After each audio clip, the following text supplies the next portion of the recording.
Sige, Brother Arnold, introduce mo kami. Ang topic namin is sino ang babae na tinutukoy sa Revelations chapter 12.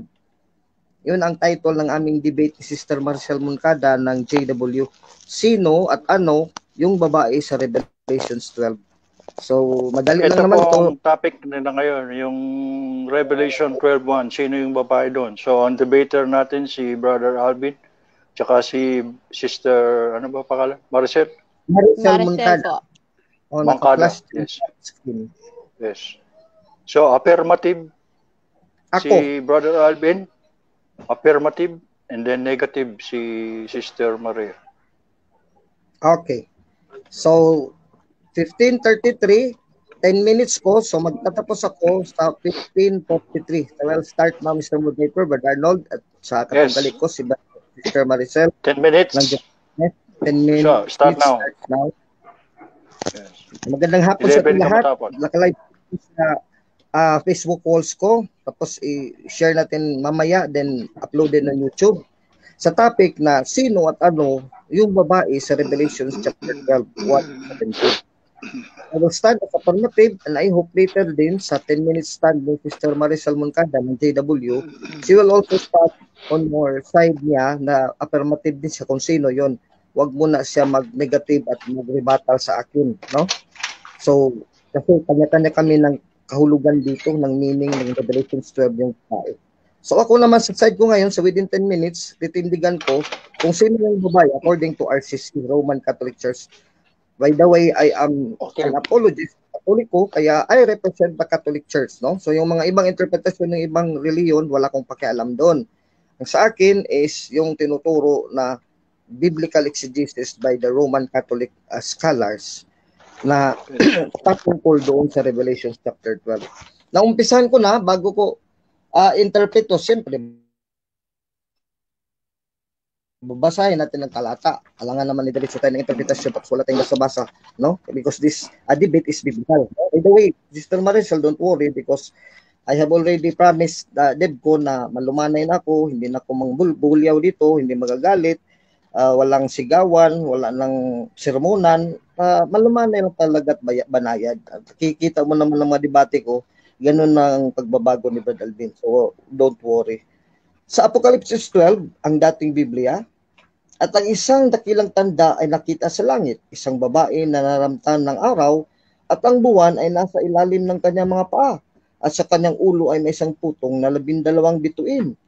At siya ay nagmagdadalang tao, at siya'y sumisigaw, nagdarabram sa panganak at sa hirap upang manganak. At ang ibang tanda ay nakita sa langit at narito ang isang malaking dagong mapula na may 7 ulo at 10 sungay at sa kanyang mga ulo ay may 7 diadema. At kinalagad ng kanyang buntot ay 3 bahagi ng mga bituin sa langit at pinighagi sa lupa. At lumagay ang dragon sa harapan ng babaeng manganganak na upang lamunin ng kanyang anak pagkapanganak niya. 5. At siya nanganak na isang anak na lalaki na maghari na may panghampas na bakal sa lahat ng mga bansa at ang kanyang anak ay inagaw na dinala hanggang sa Diyos at hanggang sa kanyang luklukan. At tumakas sa babae sa ilang at doon siya pinaganda ng Diyos ng isang dako upang doon siya ampuning 1,260 araw. Mainit kasi dito pati General Encubes ang o ngayon, ito, dakilang tanda. No? Bantayan natin na sa talatang 1, nakita po sa langit, pero ito talaga, para sa Iglesia Katolika, literal na babae kasi manganganak, literal din. Yung action, Sister Maricel, na manganganak, ay hindi yun pwede na gawin mong spiritual. Pagpanganak, pagluwal, ibig sabihin, meron talaga siyang anak sa kanyang tiyan kasi buntis siya dito O nagdadalang tao.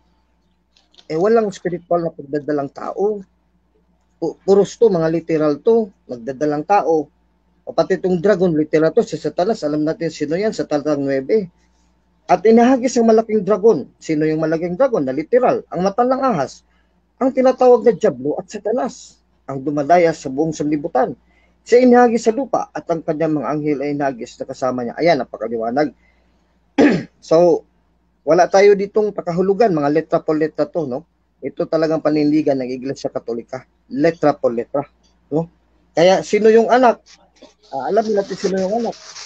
Talatang 5, anak na lalaki na maghari na may panghampas sa bakal sa lahat ng mga bansa. Sino to? O, basahin natin. Apokalipsis 2:27. Dito lang sa unahan. Walang interpretasyon ng Iglesia Katolika, no? Apokalipsis 2:27. Basahin ko dito. Sabi dito ni Jesus may sabi dito, at sila'y pagharian niya sa pamamagitan ng isang panghampas sa bakal, gaya ng pagkadurog ng mga sidyang lupa na magpapalayo, gaya naman ng tinanggap ko sa aking Ama. At sa kanya ibibigay ko ang tala sa umaga, ang may pakinig ay makinig sa sinasabi ng Espiritu sa mga iglesia. Sino to? Taas sa Apokalipsis 2, talatang basahin natin dito, talatang 7. Wala namang iba dito, si Kristo to. O talatang 7.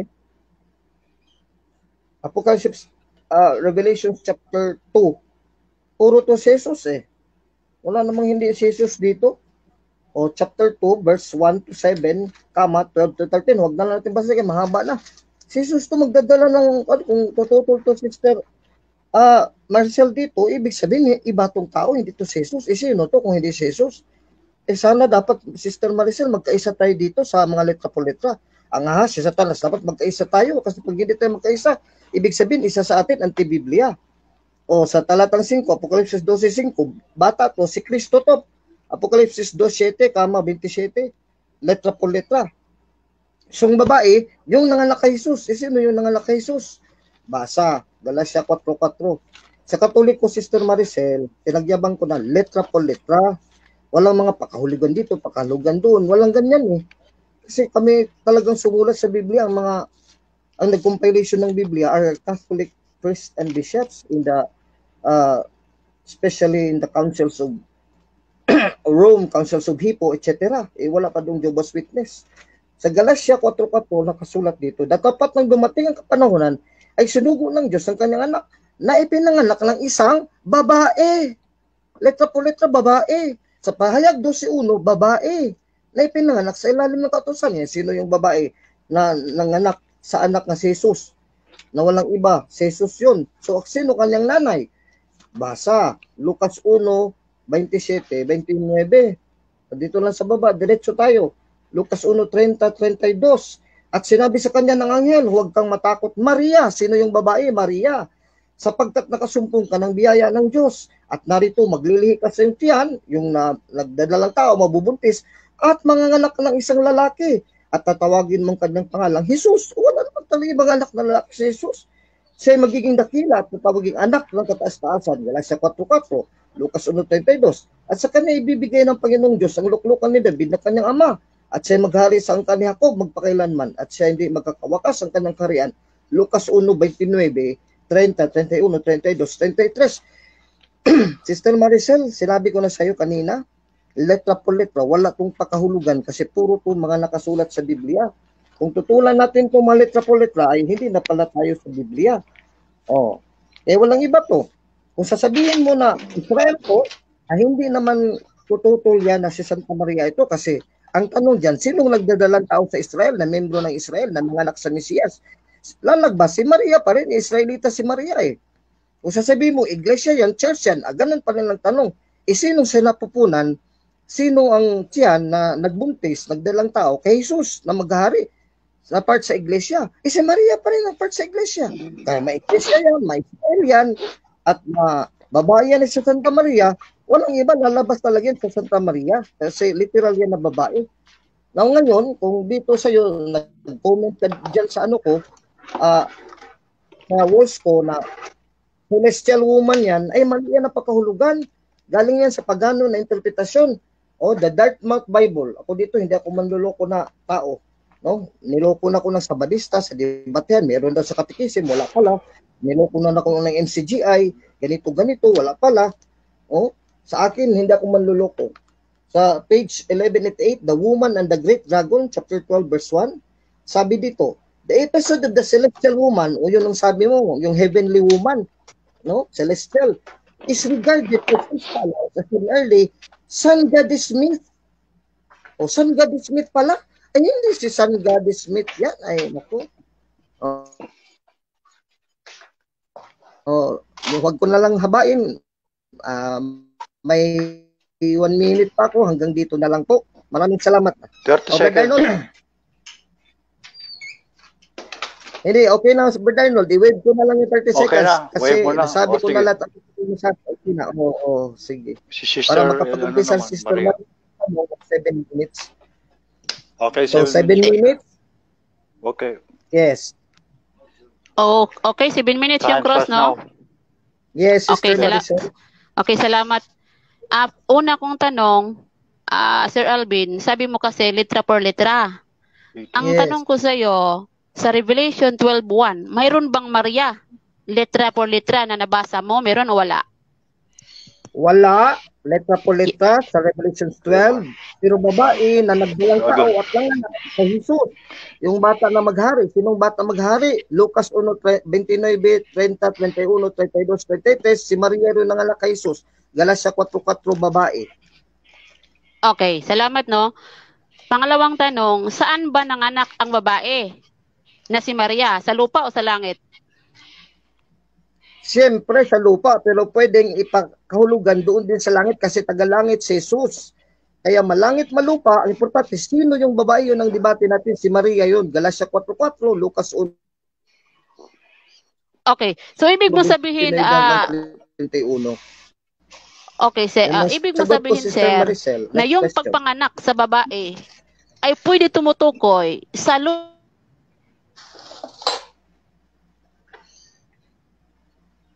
Mr. Maricel, naputol ka. Come in again. Putol. Yes, come in again. Antayin natin, Mr. Putol. Moderator, but are not antayin natin, Sister Yes. Maricel. Cut na tayo muna. Okay.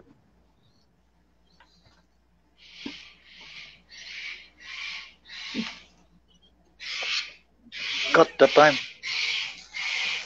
So, meron ka pang mga 6 minutes. hello, pero medyo nawala yung signal, bro. Sige lang, Hello, Sister Maria. Minutes. Wala ko lang oras. Patuloy ka. Minutes. sige. Meron. Okay. Ito yung pangatlo kong tanong. Sabi mo kasi kanina, pwede ito ikinapit sa lupa at pwede rin ikinapit sa langit yung pagpanganak. So, ibig mo sabihin na si Maria nanganak sa lupa at ganun din sa langit. Agree ka ba doon? Hindi po, Sister Maria. Ang ibig kong sabihin sa Iglesia Katolika, kahit nandoon siya sa langit si Maria at si Kristo, si Maria pa lang pinapakita kasi yun ang ano namin, assumption, alam mo yan, pinapunta si Maria sa langit. Inanay siya ni Kristo na nandoon sa langit, magkasama sila ngayon doon. Kaya pwede sa langit, ipakita, ipahiwatig. So, to symbolism, pwede rin sa lupa, pero naganap talaga sa lupa. Sunod na Okay, tanong, Sister Maria. Okay, so ibig mo sabihin, yung Apokalipsis 12:1, ito ba ay hula na magaganap sa hinaharap or tapos nang naganap? Categorical po. Yes, tapos na yan naganap. Kaya nga, persecution na yan, tapos na maganap, categorical. Kasi nandun na nga sa langit si Maria sa inyo, sa Jehovah's Witness. Wala kayong aral na si Maria napunta ng langit. Tapos Okay, na yan. so ibig sabihin, bro, hindi ito hula or hindi ito vision na nakita ni Apostol Juan nung isulat ito sa 98 CE.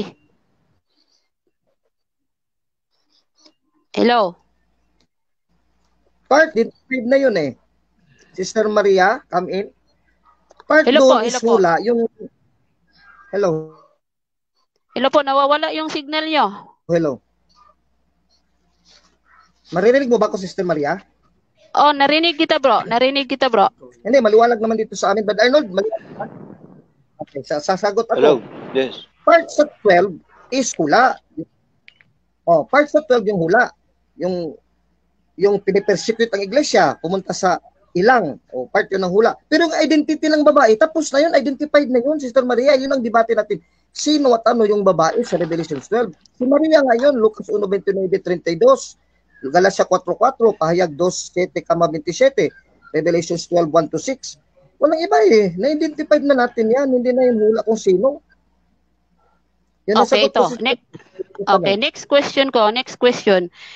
Kung si Maria ay babae, no, sa binanggit sa Revelation 12:1, sino naman yung asawa niya dito? Sino yung asawa sa Revelation 12:1? Wala po nakasulat dito, Sister Maria, na may asawa yung babae. Nakasulat dito sa 11, Cordero, si Kristo, yun yung anak ni Maria. Wala nakasulat dito asawa, kung dagdagan ng Biblia, wala ang asawa, Sister Maria. Okay. So agree ka ba?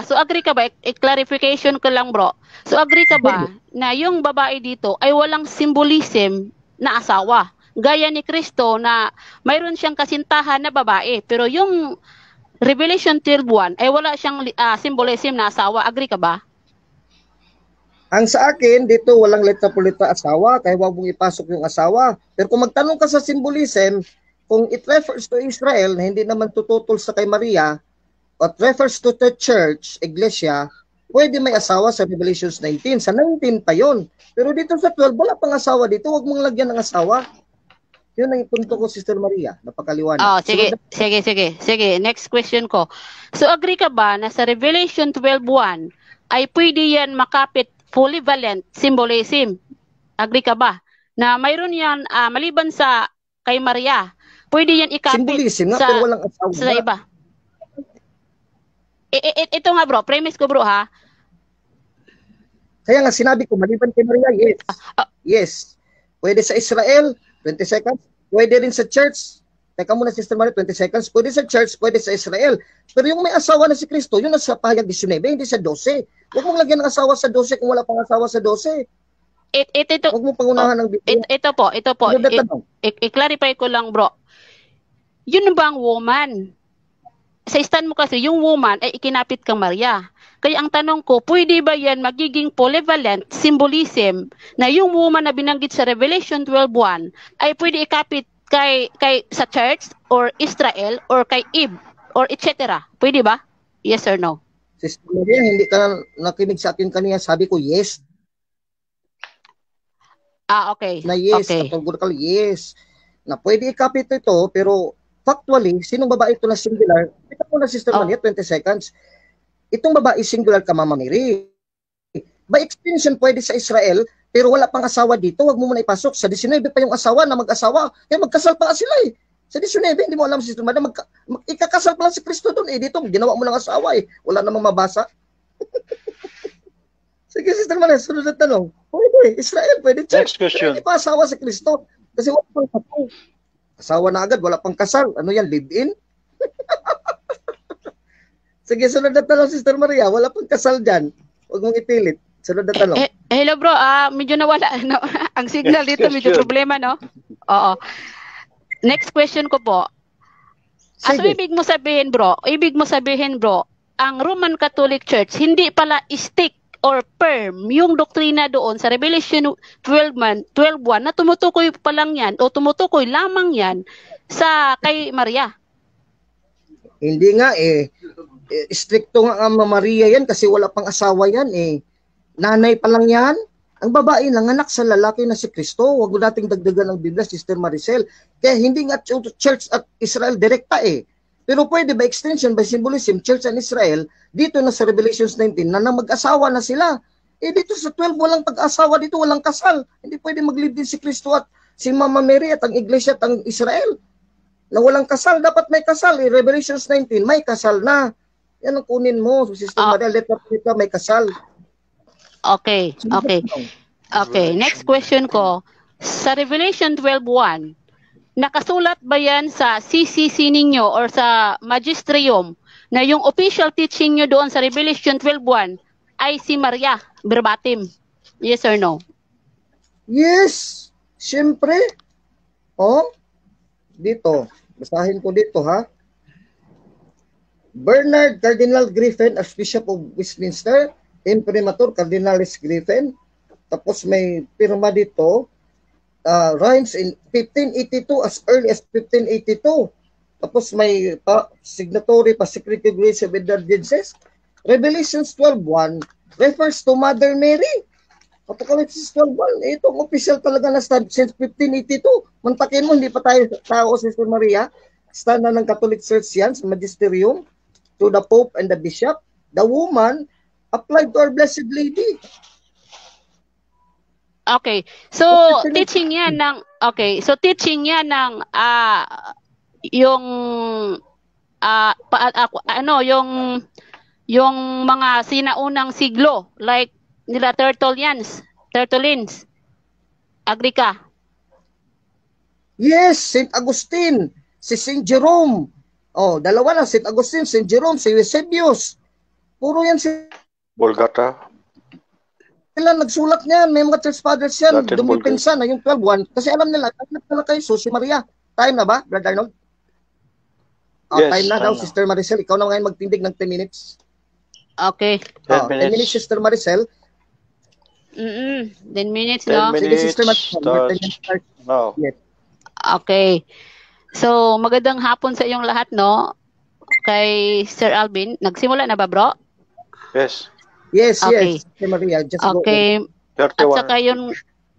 At saka kay Bro Arnold, no? Tapos, yung nakapanood ngayon sa live, kasi akala ko kasi doon sa DevCon, medyo may problema kasi si Russia tulog pa daw. Kaya dito na lang na live sa StreamYard sa Facebook ni Brother Alvin Gitamondok.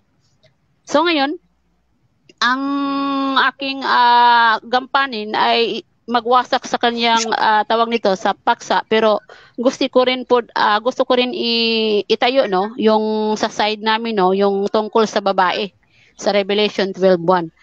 So ngayon, paano ba natin intindihin yung terminong babae in biblical speaking?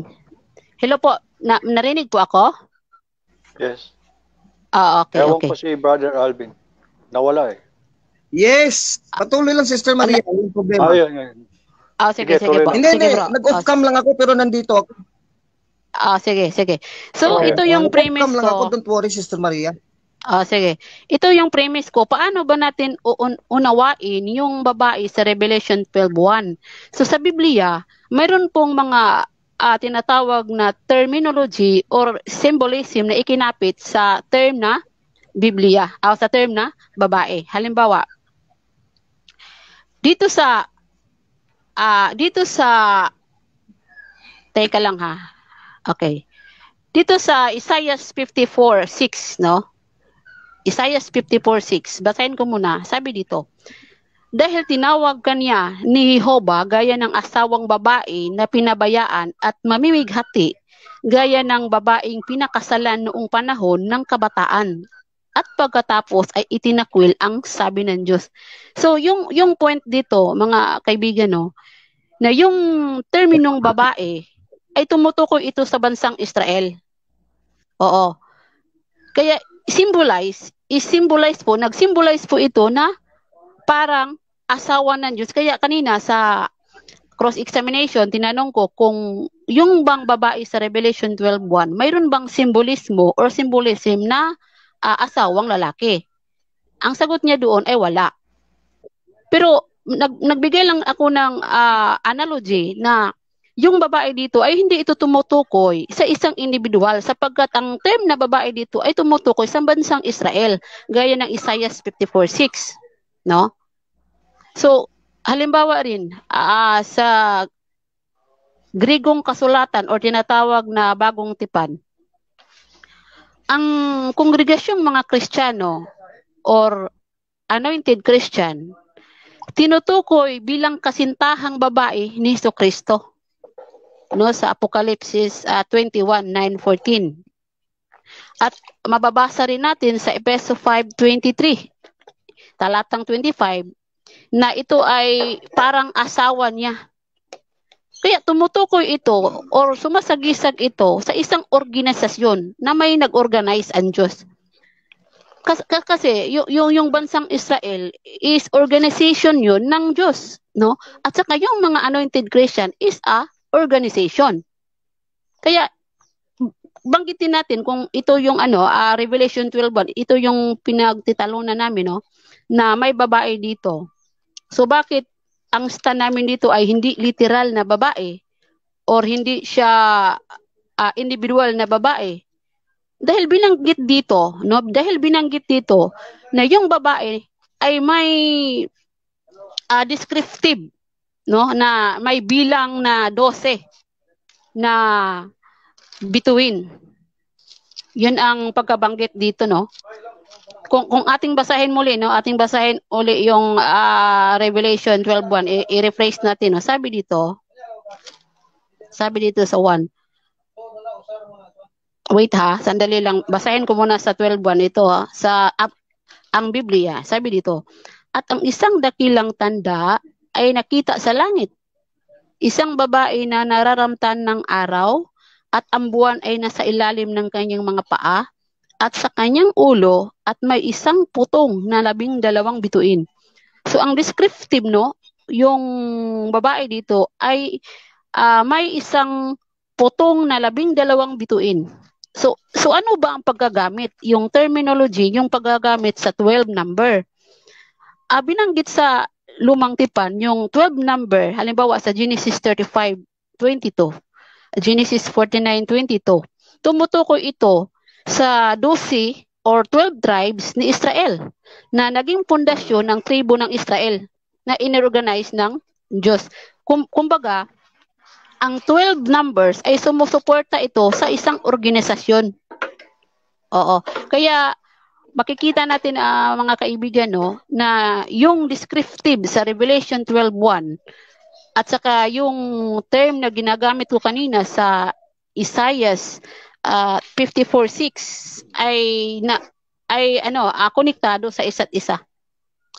At kung balikan din natin yung cross-examination ko kanina, tinanong ko siya kung yun bang Revelation 12:1 ay isang hula. Hindi 4 daw, minutes. kung hindi ako nagkakamali, no, para sa kanya, hindi daw hula yung kaganapan doon. Kung bagkus yun ay naganap na, siguro mga around 2 BCE nung ipinanganak si Panginoong Hesus ni Maria. Pero kung ating pansinin, no, yung Revelation, gaya ng Revelation 1:1, ito po ang sinasabi. Basahin muna natin. Sabi dito, isang pagsisiwalat ni Hesukristo na ibinigay ng Diyos sa Kanya upang ipakita sa Kanyang mga alipin ang mga bagay na kailangang maganap sa di kalaunan. At isinugo niya ang kanyang anghel at iniharap ito sa mga tanda sa pamagitan sa kanyang alipin si Juan. So, ang revelasyon ay tumutukoy ito sa mga hula na magaganap sa hinaharap. Oo. Kaya maliwanag, no? Maliwanag na ang ating stand ay nakaugnay sa Biblia. At ito pa, sa talatang 3, sinabi dito, maligaya siya na bumabasa ng malakas at yaong makikinig sa mga salita ng hulang ito at tumupad sa mga bagay na nakasulat dito sapagkat ang takdang panahon ay malapit na.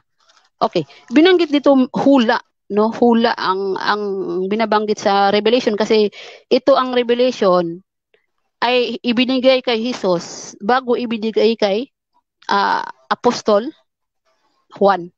So kung so nonsense, no, mga kaibigan, nonsense kung hindi hula yung binanggit sa Revelation 12:1 na nakasulat na pala tapos doon pa isinulat sa 98 CE. So anong saysay ng Revelation doon? Anong saysay sa word na Revelation na matagal na pa yan ang nasulat at matagal na pala yang natupad mula nung ipinanganak si Maria. Ipinanganak si Ginoong Hesus sa pamamagitan ni Maria.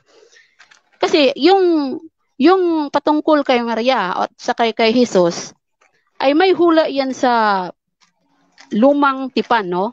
Like Mikias 5:2 na yung bata ay isisilang doon sa Bethlehem. Yan ang katuparan. Halimbawa sa Mateo 2:13 hanggang 15 na yung pagtakas ni Maria doon sa Ehipto dahil papatayin ni Haring Herodes. Quotation yan sa Oseas 11:1.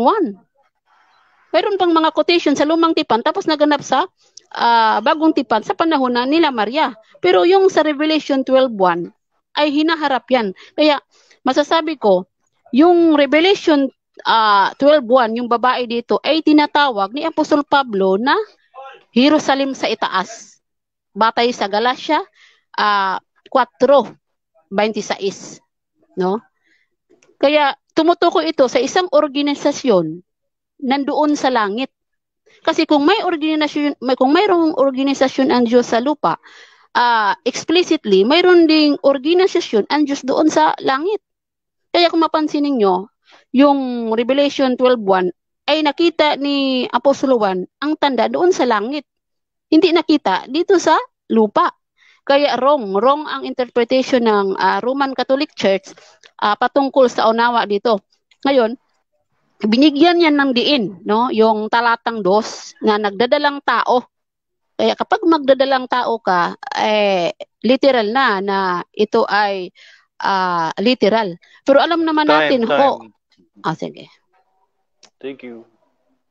Sige po, ready na po ako sa cross-examination. Cross-exam. Wala yata si Brother Alvin. Nandito na ako, Brother Arnold. Okay. Sa una kong tanong, ilang minutes yan? Sige. 7 minutes, Brother Arnold. 7 minutes. Oh. 7 minutes. So, 4, ano tayo matatapos? 39. Ha? 39. 4:39? May clock Hindi. dyan sa, sa taas yung live, may clock dyan Susundin na lang natin yun. So, 32. So, plus 7, di ba? Okay, plus 7. 39. 39 matapos. Tama si Brother Arnold, Sister Maria. Cross-exam. Minsan na, may ubo ako ngayon dahil sa lamig. Unang tanong ko, same tayo. Sige po. unang tanong ko, Sister Maria, yung Isaiah 54 ba yun, yung kinote mo, 1-6, nanganak ba doon ang babae, Sister Maria? Yes or no? It's ito. No. Ito bro, no. Ang Isaiah 54:6, binigay ko lang ng analogy na yung asawang babae ay tumutukoy sa isang organisasyon na tumutukoy sa bansang Israel. At mayroon siyang simbolismo na asawang lalaki. Yun ang logic ko doon na ginamit ko yung halimbawa ang Isaiah 54:6, talatang 6. Sunod na tanong, Sister Maria, salamat naman na inamin mo na hindi nanganak. Dito sa Revelation 12, specifically itong babae, di ba nanganak, Sister Maria? Letra por letra, nanganak, nagdalang tao, nabuntis, tapos nanganak. Yes or no? Yes, batay sa talata, verbatim, nakabasa sa talata. Yes. Yes po, yes. Okay, maraming salamat. So ngayon, magkaiba pala kung pahiwatag sa Israel, walang panganganak. Dito naman babae, specific talaga kasi nanganak. Yes or no? Yes, magkaiba nga sir, kasi yung binanggit doon ay isang symbolism. Maraming salamat, pero magkaiba naman pala. Wait lang, mayroon akong 20 seconds. Yung pagka-same nila ay mayroong symbolism, same na symbolism, pero ang pagkakaiba dito ay yung babae doon sa Isaiah ay walang literal na anak, pero para sa iyo or para sa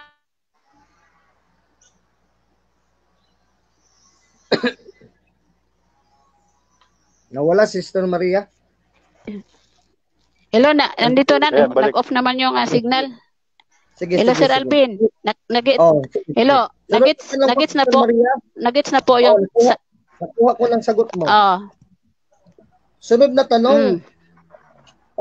Ito bang si Jesus na anak ng babae, literal to o hindi? Yes or no? Yung dyan sa 12. Oh, yes. No. Kasi yung pagpanganak literal, hindi yan literally, yung pagpanganak. Pero ang literally doon ay tinutukoy. I-clarify mo, bro. May putol-putol ka, bro. Ulitin ko, Sister Hello, bro. Maria. Hello. Ulitin ko, Sister Hello, Maria. sumagot na ba ako? Sige. I will rephrase my question. Ulitin ko lang. Sige. Yung si Kristo dito na ipinanganak, yung Kristo, yung Mesiyas, yung maghahari sa sanlibutan, di ba literal yun siya na tao, si Kristo yon ang tinutukoy? Si Kristo? Yes or no? Okay. Yes or no? No. Kung tinutukoy mong aktual na nagaganap sa Revelation 12:1, kasi ang statement ay hinaharap, no, dahil hindi naman tao yung tinutukoy dito. kundi spiritual yan. Espiritong persona yung binabanggit namin dito sa Revelation 12:1. Pero kung tinutukoy mo yung throwback doon sa pagpanganak ni Maria, ay literally yun na tao, na si Jesus. Yan ang sagot ko. Pero dito ang tanong ko, Sister Maria, dito sa Revelation 12, kasi ito ang debate natin. Sa talatang 10, di ba si Kristo to ang maghari sa buong mundo na ipinanganak ng babae? Dito muna tayo sa anak. Si Kristo to, Okay. literal, yes, Sister Maria, yes or no? Categorical. Ito, hindi yan literally tao si Kristo dyan, no. Kaya sabi ko no, kasi hindi nga literally na tumutukoy dyan na ipinanganak siya bilang tao. Pero tinutukoy dyan, agree ako na literal na siya ay yung maghahari as being a spiritual person. Yan ang sagot ko. Sunod na tanong, Sister Maria, di ba sinabi dito, ipinamalas sa din ni Kristo ang kanyang kapangyarihan, Revelation 12:10, sapagkat tinapon na mula sa langit ang kaparatan sa mga kapatid natin, araw at gabi, sa harapan ng Diyos. Di ba si Kristo to, letra po letra sa pahayag, chapter 12, verse 6. Excuse me, moderator, sinagot. Objection, moderator, pwede mag-object? Okay. Sister Maria, mag-object ka, pagkatapos siya ng tanong ko. Objection. Wait lang. Objection muna, moderator, ha? Kasi ang rules Objection, namin, kapag wala akong nilatag, hindi siya pwede mag-cross-examine batay sa DIVCON rules. Ngayon, ang kanyang kinocross niya ako sa 12:10. Akala ko kasi kanina, kinocross niya ako sa 12:1 and 2. Kasi nilatag ko yung 12:1 and 2. Pero yung Revelation 12:10, hindi ko nilatag. Sa next na lang niya yan itanong sa second cross-examination, moderator. Counter-objection mo na, Brother Arnold, Mr. Moderator. Okay. Counter-objection, Sister Maria. Ang counter-objection ko, Mr. Moderator, Brother Arnold, kasi yung 10, magkadugtong yan sa 12 kasi ang debate naman dito, hindi lang isang verse, kundi the whole chapter of 12:1 to 17. So, Mr. Moderator, please rule out na valid yung tanong ko kasi napaloob yun sa chapter 12, hindi naman lumabas sa chapter 12. Kasama yun sa latag mo kasi chapter 12 ang napag-usapan natin, ito sa general topic na sino yung babae sa... Chapter 12 pala yung topic niya. So, sige, Brother Arnold, rule out. valid yung objection. Sige, Agree kayo, sister. Kasi yung topic nyo, 12. Babae. Maraming version 1 to 10 o 11. Yes. Sister Maria, again, i-refresh ko lang ang tanong, pakisagot, kasi topic natin to, sino yung babae sa Revelation 12? Actually, ang babae hanggang 17 na talata. Dito lang ako sa 11. So once again, itatanong ko ulit, kasi narugulat ang moderator, he is very fair. Na, Puro dito woman kasing sinasabi. Puro woman yung sinasabi dun sa Revelation 1 to Yes. hanggang 10 yun, di ba? Hanggang paba, hanggang 17, wala namang ibang topic yun. So, Sister Maria, once again, may question, sagutin mo categorically, yes or no.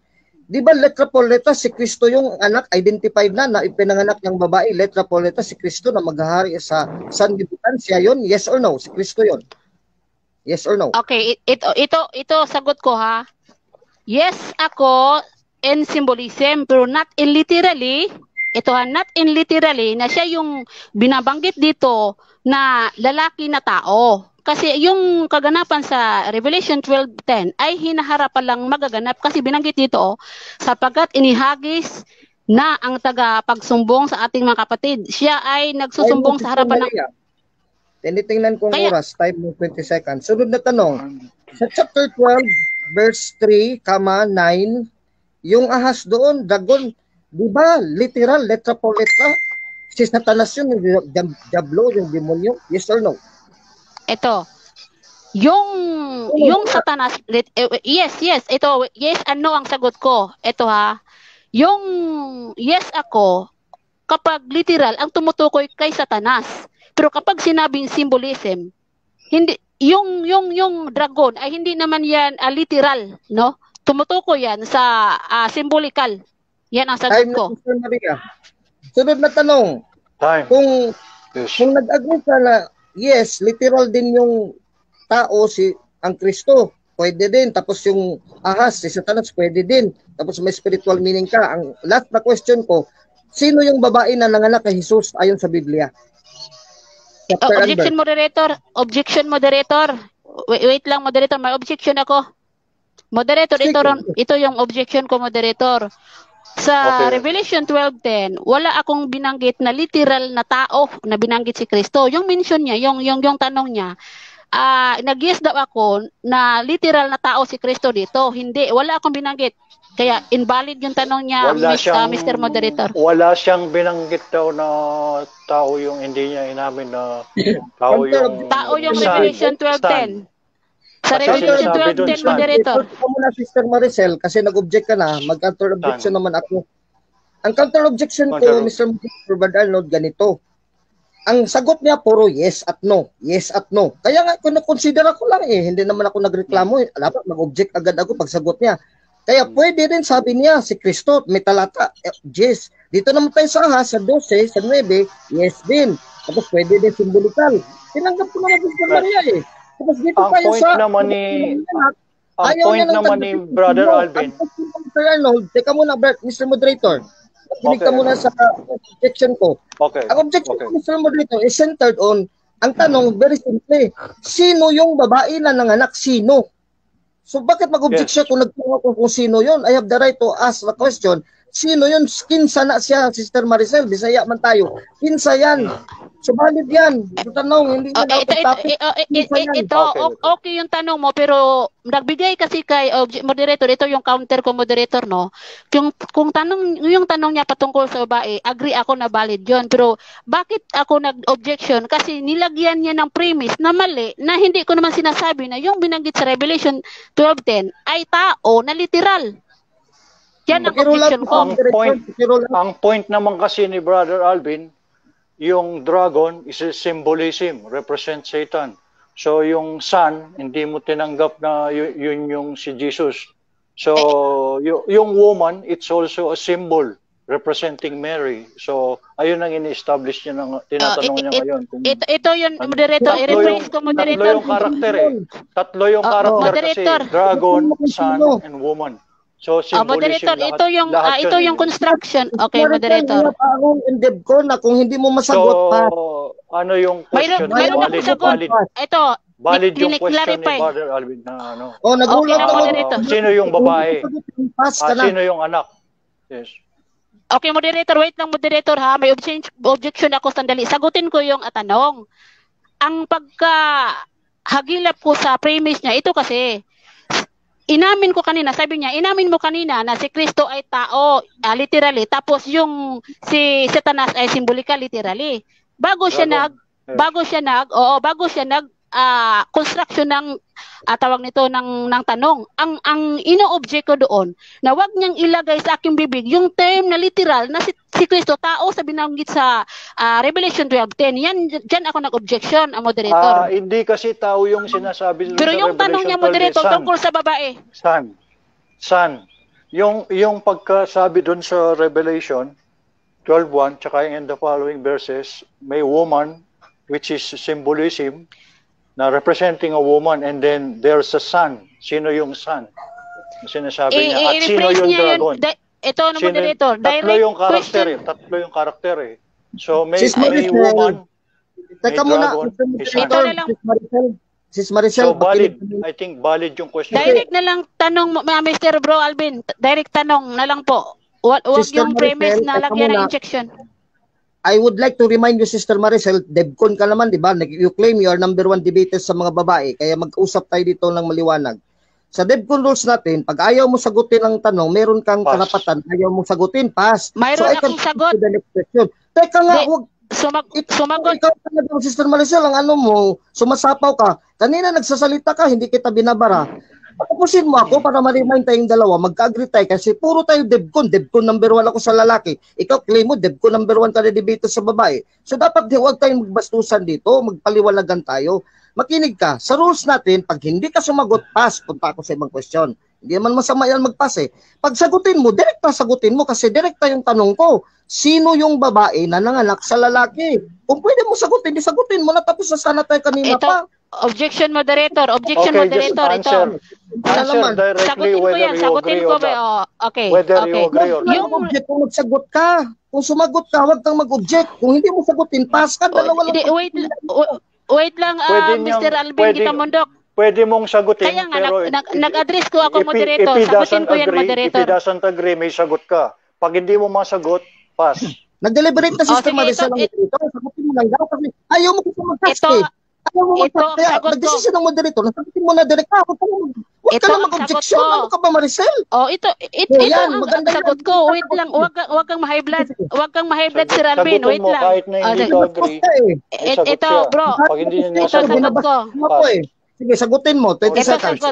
sagot ko. Sige. Ang sagot ko, bro, ay nasa Galatia 4:26 na Jerusalem sa itaas, na yung anak niya ay yung tumutukoy kay first seed na tumutukoy kay Kristo at tumutukoy sa church.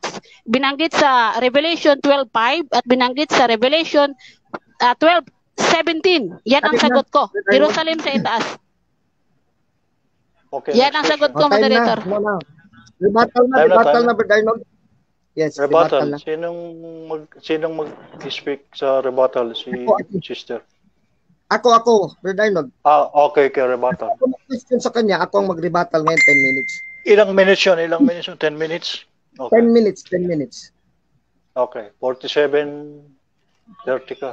Tapos Tapos 10, 57. 56. Mga 56. 30. So, again, magandang hapon sa ating lahat. Ito si Godfather Limar. Pumasok ka dito, Godfather Limar. Gusto mong tumulong kay Sister Maricel, no? Open naman ako eh. Gusto ko nga kanina kay Sister Maricel, yung moderator, Jehovah's Witness. Nagtatago kayo dyan ni Prince Jomong. Tapos time Peter, Jehovah's Witness din. Ayaw nyo eh. Sabi ni Sister Maricel, ayaw nyo daw. So, huwag nating pilitin. Ngayon dito tayo sa debate. Napakaliwanag dito, kay rebuttal man to, I can say anything. Nagreklamo si Sister Maricel, yung 12, 10, 11 na si Kristo, letra po letra, literal yun, hindi daw niya linatag. Kahit pa hindi mo nilatag kasi buong chapter 12, 1 to 17 yun, 17 verses yun. Ang pagdidebatehan natin sinong babae doon. Hindi pwede isa lang talata eh. Nag-umpisa ka tayo sa verse 1, 2, 3, hanggang 6 na nga eh. Wag ganyan Sister Maricel kasi dapat we should be honest na whole chapter 12 yung pinagdidebatehan natin ng babae. Mantakin nyo mga kapatid kong mga hindi katoliko at katoliko. Una ha, yung ahas doon na sa harap ng babae, literal, si Satanas, 12:9. Hindi na matutulan ni Sister Maricel kahit sabihin na yes or no, symbolism na ganito. Si Satanas na talaga yan eh. Kaya nag-warn ako kanina na huwag tayong pupunta sa letra po letra pag nabasa. Kasi atong panggamit sa Biblia, kung meron palang mabasa dyan, tapos huwag natin tanggapin. Anti-Biblia tayo dyan, sa demonyo tayo. Pag ganyan, sabi ako sa Brother Alvin, ayaw ko tanggapin ang letra na si Satanas yung ahas. Demonyo ako kasi kaya ko tatanggapin, salita yan ng Diyos. Ngayon, pangalawa, nabitag na siya, alam niya, mabibitag talaga siya dito. Ba't lumaban ka? Alam mo naman talagang mabibitag ka. I-chief apologist ka usap ko dito. Hindi ka makakalusot, Sister Maricel. Pangalawa, itong bata, si Kristo, na maghari. Pangalawa, si Satanas yung ahas. Ang tanong ngayon, identity, sino yung babae? Ha? Si Kristo yung anak? Umagri ka letra po letra? Tapos si Satanas yung dragon na sa harap ng babae, umagri ka letra po letra? Tapos yung babae, hindi mo magri nga si Mama Mary? Tapos doon ka tumakbo sa Galatia 4:26? Nagpapatagal ka pa. Akala ko, dib ko number 1 ka, Sister Mariana debater.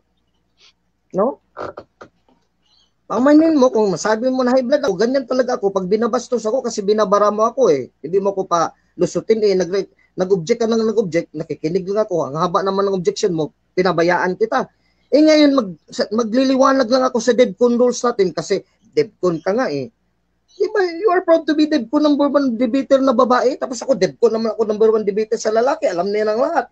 Pati si Melman Nalili, alam yan, tanggap na yan ng lahat, wala nang nagreklamo. Kaya gusto ko mag-kausap tayo, ano bang DevCon na rules? Ang DevCon na rules ganito. Hindi nga alam ni Bernardo bilang moderator na yun pala ang DevCon rules natin. Una, pag hindi ka makasagot sa isang tanong, wala, hindi naman masama mag-pass eh. Mag-pass ka para makaproceed ako sa sunod. Kasi you are under cross. Right ko yan. Hindi pwede mag-object na mag-object ka. Maubos yung 7 minutes ko. Wala tayong privilege of time dito hanggang gabi tayo, hanggang madaling araw tayo dito. Wala eh. Kaya nga may pass. Kung hindi mo masagot ng direkta, mag-pass ka. Kung masagot mo ng direkta, sagutin mo ng direkta. Huwag ko na Mr. Moderator, mag-object ako kasi si Mr. Gatamundok, nilagyan ng literal, nag-agree daw ako. Hindi naman yung tanong ko eh. Ang tanong ko, sino yun? Yun lang ang direct question ko. Oh, hindi yun is ano. Sino yun? Kinsana. Bisaya ka man, Sister Maricel. Kinsana nga babae ng anak. Kinsana nga personahe. Baga si Alvin Gitamundok ba yan? O si Maricel Moncada ba yan? Yan ang sagot sa sino yun? Sino? Who? Who is the woman? Yan sagot mo. Langit ng Jerusalem? Sino ba yung langit ng Jerusalem? Layo eh. Nanganak. Kailan ang langit ng Jerusalem nanganak kay Jesus? Ha? Sa langit? Nanganak si langit ng Jerusalem kay Jesus? Nandito sa taas. Nanganak kay Jesus sa langit? Ay, sorry. Ay, naku, sa langit may pinganak si Jesus, sa lupa man. Hindi nangyari. Kasi kailanman, kahit baligtad-baligtarin mo itong Biblia, Sister Maricel, wala dito nanganak ang heavenly Jerusalem ng Jesus na si Kristo. Doon sa langit, wala talaga sa langit eh. Bakit na-picture dyan sa 12:1? Kaya nga, ang babae dyan, si Mama Mary, kasi pagpunta ni Mama Mary sa langit by assumption, ang anak na si Kristo nandun sa langit. Kaya nagkasama sila, kaya na-portray dyan na ang nanay talaga ni Jesus sa langit, ang tunay na Jesus, hindi yung Jesus na wala pa siguro sa langit, wala palang nanay sa langit, wala palang nanganak sa kanya sa langit, dito, mula sa lupa, na kanyang nanay, nandun sa langit, na-portray na pananganak, fake Christ pala yan. Kasi wala mang nanay na nanganak sa kanya, literal. Hindi mo talaga you cannot evade the fact eh. Nang nanganak taga literal kay Jesus, na literal naghari sa mundo, si Mama Mary, Galatia 4:4, babae ginamit ni San Pablo. Sino yung babae na nanganak sa anak ng Diyos? Agreed tayo si Kristo yung anak ng Diyos. Sino yung nanganak sa anak ng Diyos? Siyempre si Mama Mary, letra po letra sa Bible, Lucas 1:29, 30, 31, 32, 23, 34, etc. Dami pang talata sa Biblia. Kung sa Mateo, ganun din. Mateo 2:1 hanggang 11. Wala ka talagang malulusutan, Sister Maricel. You cannot palusot. Kasi ang inyo dyan, ang inyong interpretation, heavenly organization, kayo yan? Yung 144,000, mga Jehovah's Witness, walang mababasa sa Biblia dyan eh. Baligtarin yung Biblia. Walang heavenly organization, 144,000 na mga Jehovah's Witness ay nanganak dyan sa maghari. Yung sa inyo. Ito pa ngayon ng isang blunder. Nabigla ako, Isaiah 54, hindi nanganak dito ang Isaiah 54, tapos ginawa ni Sister Maricel, nirambol dong Revelation 12. O tingnan natin dito, Isaiah 54. Basahin natin dito. Malaking diferensya. Umawit ka Jerusalem. Ang babaeng hindi magkaanak. Meron ba dito sa langit ang Jerusalem? Jerusalem to sa lupa. Tapos yung 12 sa langit. Magkaiba yun. Inihawig mo ang layo eh. Babaeng hindi magkaanak. O yung sa 12, nagkaanak pa o hindi nagkaanak? Nagkaanak. Yun, kinecross kita kanina eh. Ayan. So, bakit mo inihiwag? Iba to. Jerusalem to sa lupa. Ang Jerusalem sa lupa, kontra yan ng Jerusalem sa langit. Tapos yun, nirambol mo, Jerusalem sa langit, nanganak sa Mesiyas. Yun yung heavenly organization ng Jehovah's Witness. Composed of 144,000, dyan sa doktrina niyo at aral nyo. Nawala naman sa Biblia, imbento lang yung Charles Russell at ng mga elders ng Watchtower Society. O ngayon, nabisto ngayon ng paninindigan mo, wala sa Biblia. O ngayon dito, sabi ko kanina, doon ba Brother Alvin na i-symbolize mo yung babae dyan sa Israel at sa church? Sabi ko, by way of extension pwede. Pero ang tinutumbok dito na personahe, si Mama Mary, kasi nanganak, letra po letra, literal. Ang ahas sa harapan niya, letra po letra, si Satanas. At ipinanganak na sa talatang 10:11, si Kristo, letra po letra, literal. Pero pwede bang by extension? Nagsinungaling ka pa, sabi mo Sister Marcel, hindi daw ako nagsabi na pwedeng sa by way of symbolism sa Israel and Church. Sabi ko nga pwede, pero sino yung sa napupunan na member ng Israel? Mayroong isang babae doon. Kung church man yun, sino yung member ng church na nanganak kay Jesus? Church din na member si Mama Mary. Israel member din. Mas islata pa si Mama Mary kaysa Jehovah's Witness. Di mo ba alam yan? Jehovah's Witness, wala naman kay Israelite member. Mas Israelite pa si Mama Mary kaysa Heavenly Organization ng Jehovah's Witness na Church started in 1870 sa Amerika pa lang. Mga Amerikano kayo. Dito, mga Pinoy naman kayo dito sa Pilipinas. So laglag talaga ang paninigan mo, Sister Maricel. Sinong babae yan? Hindi mo masagot. Object ka ng object. Ang babae na yan, walang iba. Si Mama Mary yan kayo nanganak literal. Galatia 4:4. Lucas 1:29 hanggang 32. Yan ang napakaliwanag dyan sa Biblia. Sa Katoliko, letra po letra. sa iyong mga pakahulugan, padiwa-diwa, ganito, heavenly Jerusalem, heavenly organization. Wala ka naman mabasa dito. Sa 12.1, merong heavenly organization dito. Ang lugar dito, heaven. Pero yung babae dito, hindi mo sabihin heavenly. Ba't nag-describe ka ng heavenly? Nakita mo lang babae sa langit, heavenly na agad. Saan ipinanganak? Sabi mo nga sa lupa eh. Kaya ma-earthly, ma-heaven, hindi importante ang dako, ang lugar. Malangit, lupa. Hindi importante, hindi ang issue dyan ang lugar. Ang issue dyan, sino yung babae? Who is that woman? Nadami kang reklamo, objection sa moderator, nilulat na, sagutin mo direkta. O direktang sagot mo, galas sa 426, walang connection sa pahayag 12, ang layo. O, ayun, nabisto. Ngayon, kung may asawa, sabi na may asawa, di ba? Israel at church. Kailan nag-asawa ang church? Dito sa Revelation 19, mababasa. O, basahin natin dito. O, chapter 19, verse 7 to 8. Magala kayo at magsaya. Luhalatin natin siya sapagkat sumapit na. Time. Kailan sumapit? Sa 12? Time na, brother. 56. Hindi. Kasal ng kordero sa 19 pa. Time na. Okay. Maraming salamat. Yes. Director. Wala, Sister Maricel. Lumabas eh. Antayin natin, Sister Maricel. Antayin muna natin, Mr. Moderator, Brother Arnold. Kay lumabas pa, Sister Maricel. Siguro mahina ang signal niya. Okay. Antayin natin. To be fair, at least man lang kanina, yung pinahayag ko, yung stand ko sa affirmative side. Siguro nakinig din si Sister Maricel sa labas pero naghirap siyang balik pumasok. Kaya antayin muna natin, Brother Arnold. Huwag muna tayo mag-komentar sa debate. Basahin ko na lang dito mga mga comments. Juan Manuel Cabanado, shout out. Bakit walang mukha yung Jehovah, Brad? Nag-agree na kami ni Sister Maricel Moncada, Brad Juan Manuel Cabanado, na off-cam lang siya. Kasi hindi pwede ma-identify siya ng mga Jehovah's Witness elders at he will be excommunicated from the Jehovah's Witness. Naintindihan ko, Sister Maricel. So, it is a consideration for me as Catholic apologist representing the Roman Catholic Church to accept her, ang paninindigan niya dyan na hindi siya mag-open cam at hindi siya pa-identify ng true name. Actually, Maricel Moncada, her name is not her true name dito sa Facebook. Meron talaga siyang tunay na pangalan sa personal sa labas, no? So, Facebook lang yan na name, Maricel Moncada. Godfather Limar, di makalusot ang tanong, ha.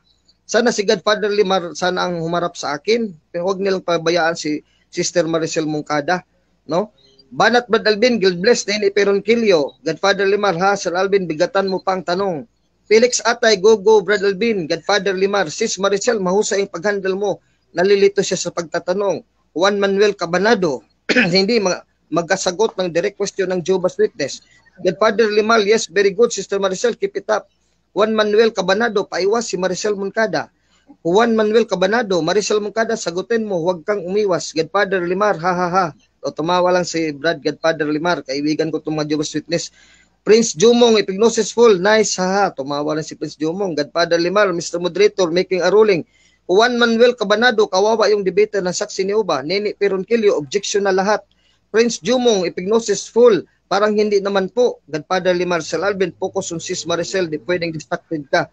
Di ka manalo dyan sa sis namin na babae pag distracted ka. Juan Manuel Cabanado, tama, Revelations 12, ang topic meaning whole chapter yan. Prince Jumong, epignosis full. Ilag lang, Sis Maricel Moncada, ha. Juan Manuel Cabanado, Sis Maricel Moncada, saksi ni Paiwas. Prince Jumong, epignosis full, okay lang umilag, hehehe. Juan Manuel Cabanado, Paiwas witness. Godfather Limar, Sir, proceed sa topic, ha. Walang i-cross sa'yo, Sister Maricel niyan. Prince Jumong, epignosis full, magagaling na warrior ay magaling umilag para huwag tamaan, hehe. Huwag kang magpadala sa emosyon, Brad, maubos ang oras mo. Prince Jumong, epignosis full, hitong si Sis Maricel Moncada, parang si Muhammad Ali. Puno agad mo si Sir Alvin sa pag-ilag mo, panay pahabol mo. Ares Panal, kaya pala, walang mukha. Godfather Limar, salamat sa friend ko na si Sir Alvin. Welcome, Brad Godfather Limar. O Sister Maricel, saan ka na? Nagbabasa pa ako dito ng pumasok ka na dito. No, we are waiting for you. I'm reading ito talagang ano natin problema eh.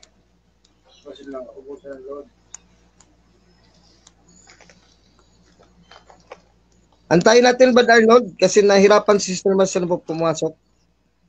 Okay. O, antayin muna natin. Kay kanina pa medyo mahina signal niya. So habang Sister Maricel, hindi ako nag-discuss dito about sa topic natin, to be fair, no? Kasi si Brad Alvin, mahiya ako maging unfair, no?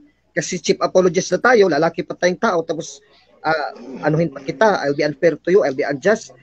I will not speak anything about our debate habang hindi ka pa pumasok. Tiger Tido, general shout out sa MC ko, yung amigo police, o Tiger Tido. Teka. O Sister Maricel, saan ka na? Imbis i-accept na kita. Dito na ako kanina pa. Ayun, kanina pa pala. Nagbabasa kami ng comments, Sister Maricel. Nagbabasa kami ng comments. Kasi kanina kayo nagsasalita, kayong dalawa, hindi ako marinig ninyo, tapos kayo lang ang nagsasalita. Di nga, pinaliwanag ko, makinig ka muna. Nagbabasa lang ako ng comments. Hindi ako nagko-komentaryo tungkol sa debate natin kasi marangal ako na tao, Sister Maricel, hindi ako bastos. Alam ko, wait lang bro, alam ko bro, kanina, yung pagkatapos mo kasi nag-uusa ka eh. Ito sila Godfather Limar, alam nila, witness sila. Wala akong sinabi tungkol sa debate natin kasi hindi ako bastos sa tao. Habang wala ka, binabasa ko yung comments dito. Nagbabasa lang ako ng comments. Kaya wag kang ano sa akin. Wait lang bro. Sandali lang. Magpaliwanag ako bro ha. Magpaliwanag ako bro. Sister Maricel, wag kang bastos. Mahahaba na ang debate natin. No? Wala tayong matagal na oras ito kasi malaki bayarin natin $40 itong StreamYard. Buti wala kang contribution dito. Kami na Arnold, nagbabayad kami dito. Kaya na yung sa cross-examine, Sister Maricel, hindi ka namin pinag-usapan dito kanina. Hindi ka binabastos ni Alvin Gitamulok, si Roman Catholic Apologist. Kaya I respect you as a woman. Ito sila Godfather Limar, Prince Jumong, alam nila, they are witnesses here. Nagbabasa lang ako ng comments. Mayroon nga maraming comments ito against me. Hindi kita inano yung debate natin. Hindi ko nag-touch. So, direkta na tayo Kaya nga bro, bigyan ako ng paliwanag. Hindi ako nagbibintang. Ang sabi ko lang, nagpaliwanag ako na nalaglag ako tapos narinig ko kayong dalawa pero ako ang hindi nyo narinig dahil hindi na ako na-accept. Mr. Moderator, direct question na tayo. Kaya nga Mr. Moderator, diretso na tayo. Okay, we don't need... Brother Arnold, proceed na tayo sa cross-examination. Okay, proceed. Maubos ang oras natin dito. Malaking bayarin ni Brad Alvin. 1 hour plus na. 1 hour, 3 minutes. Sige. Start ba ako, moderator? Okay, start. Sige. Una kong tanong, moderator. Okay. Tanong ko, sabi niya kasi, litra por litra ang Roman Catholic Church. So, i-rephrase ko, sa buong chapter 12, mayroon ka bang verbatim na Maria ang nabasa mo? Mayroon, wala? Sinagot pa kita kanina, wala. Teka muna ha, 20 seconds, wala. Pero buong Biblia, 2 Timothy 3:16-17, kinasihan ng Diyos. Kayong babae, walang pangalan doon. Kaya hanapin natin sinong pangalan ng babae. Sa Galatia 4:4, may babae, nanganak kayo sa anak ng Diyos.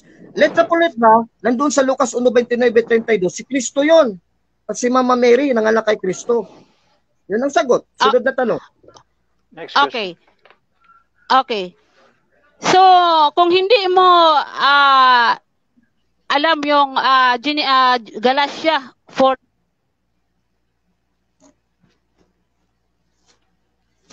Puputol. Mahinang signal, Sister Maricel eh.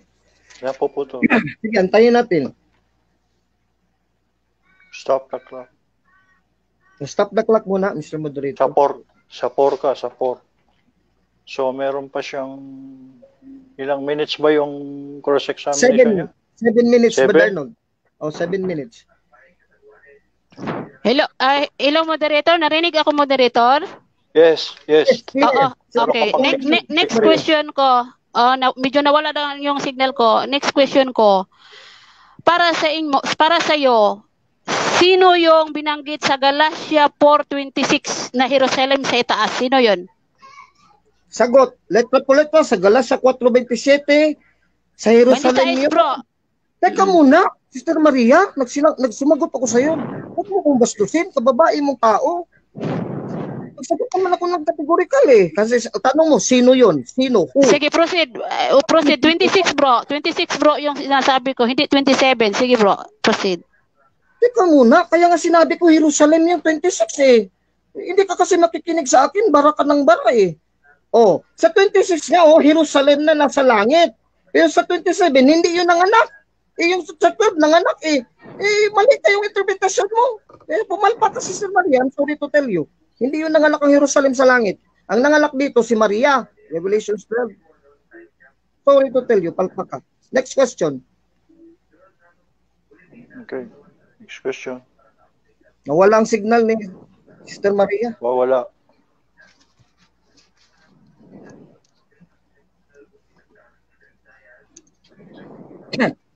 Napakaliwanag naman, no? 26. Ngunit ang Jerusalem na nasa langit. O yun, tinanggap ko yun, letra po letra. Next question na ba ako, moderator?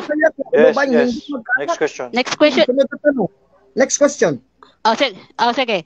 Sabi mo, yung Galatia 4:26, hindi nanganak. Pero bakit binanggit ni Apostol Pablo? Wait lang wait lang Bro Alvin. Sabi mo, hindi nanganak yung Galatia 4:26. Ang tanong ko, bakit sinabi ni Apostol Pablo na siya yung ina? Bakit? Bakit? So, sagutin kita.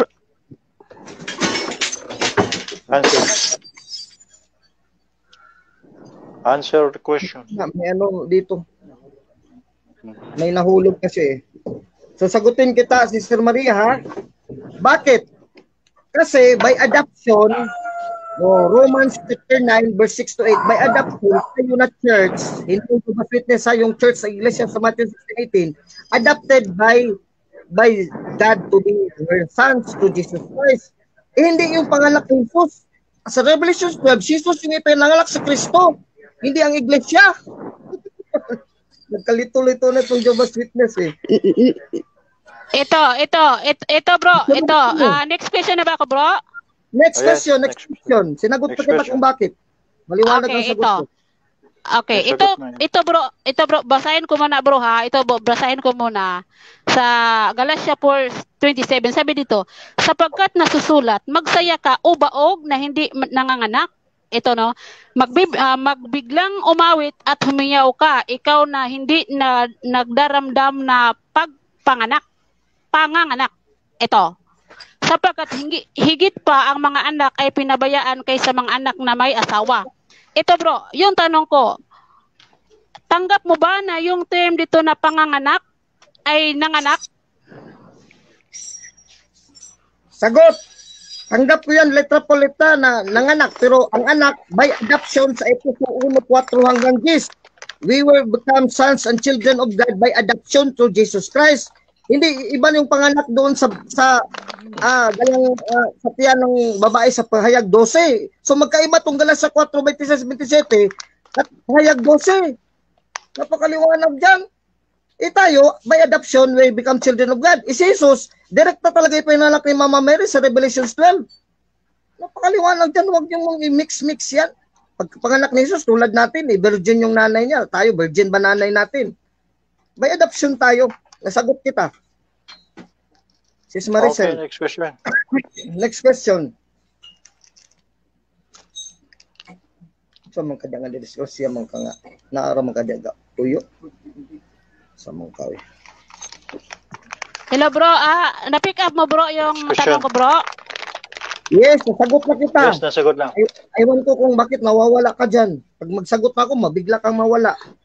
O, ulitin ko ang sagot, so, ibig ko sabihin, sige. Ulitin ko ang sagot kasi pumasok ka na. Panganganak dyan, yes, tinanggap ko, letra po letra yan. Kasi sa Katoliko, hindi tatanggapin kung hindi letra po letra. Pag letra po letra, tanggap namin, lulukin talaga namin, dyan sa bituka eh. Yung panganganak dyan, by adoption, dito lang sa likod, mga Epeso, we were made children of God by adoption through Jesus Christ. Si Kristo ba, adoption ba? To Mama Mary? Hindi. Iba yung sa Revelation 12 na ipinanganak sa literally ni Mama Mary, si Kristo, by the Virgin Mary. Tayo bang nanay natin, virgin? We were adopted kay mga sinners tayo by God. Yun ang ibig sabihin ng Katoliko sa Biblia. Next question, next question. So, ibig mo sabihin, yung Jerusalem sa itaas ay tumutukoy sa bansang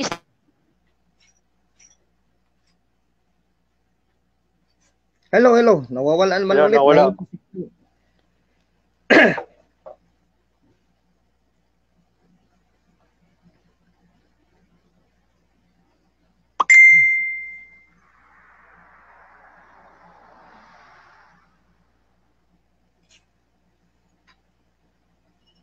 Tayo natin. Hintayin natin.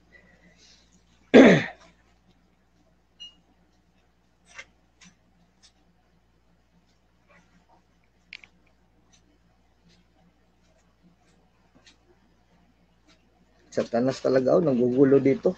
Mahina pa signal. Tapos kami dito sa loob, ginugulo pa. Tunay talaga Kaya nga may niyang gawin yan. Arnold. May demonyo talaga eh.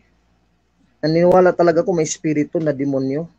Kasi dito sa loob ng debate natin, pinuputol niya yung kay signal ni Sister Maria. Dito naman sa loob, ginugulo kami dito eh.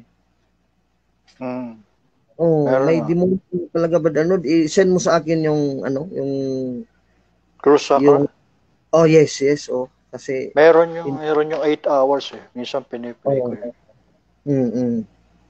Meron din dito kasi sa amin yung mga ano yun. Lasenggo tsaka drug siguro. Sa tabi na. Basa muna tayo ng comments, Nene Ronquillo, tapos ng debate. Godfather Limar, mahina po talaga ang signal sa province kagabi, di natapos ang debate, transmission ng internet. Tiger Tido, General, shout sa MCPO, imo amiga police. Tangay na ay nag-coaching general, mong mawala-wala. May nagbabasag, Sir Alvin, Godfather Limar. Oh, demonyo yun, Godfather Limar. Sa tanas yun, ginugulo ako dito sa loob. Prince Jumong Epignosis Paul, nandyan yata si Mondi. Oh, naninira, nang babasag. Rose Ann, Lanuhan, Salin Cuevas, ipakita mo mukha mo, girl. Awag na, Brad, Sister Rose Ann, Lanuhan, Salin Cuevas. Godfather Limar, patay sir, nanganak ang nakasulat, hindi nagampon.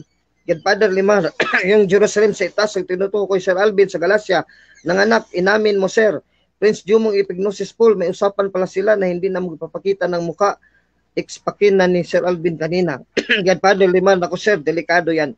Oh, papasukin na natin si Sister Maricel. Okay. Sige, Sister Maricel, patuloy sa pagtatanong.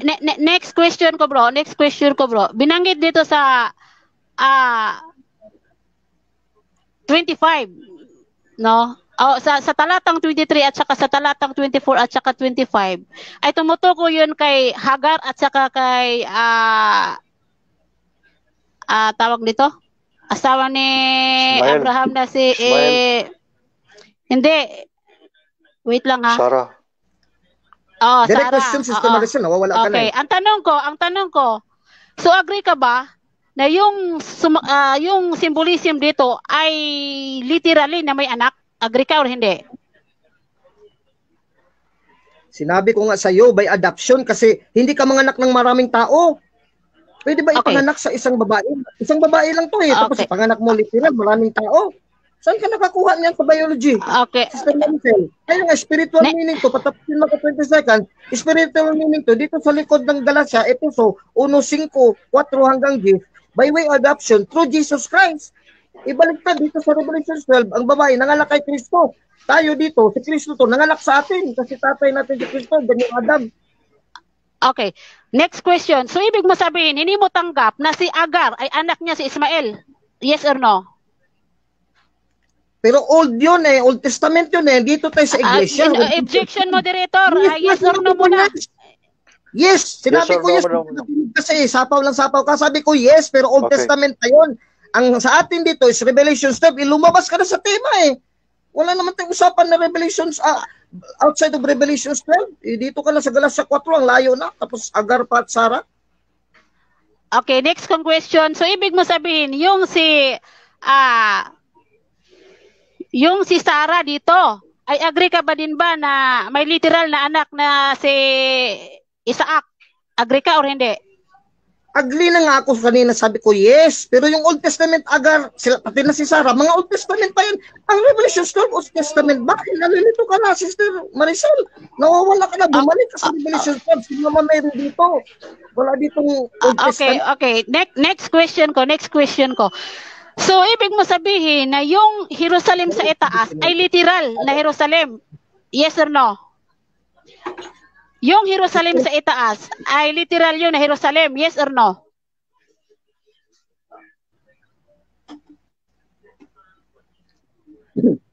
Sinagot kita, literal yun, kasi Diyos yun, at si Kristo nandun sa langit at mga banal, mga anghel.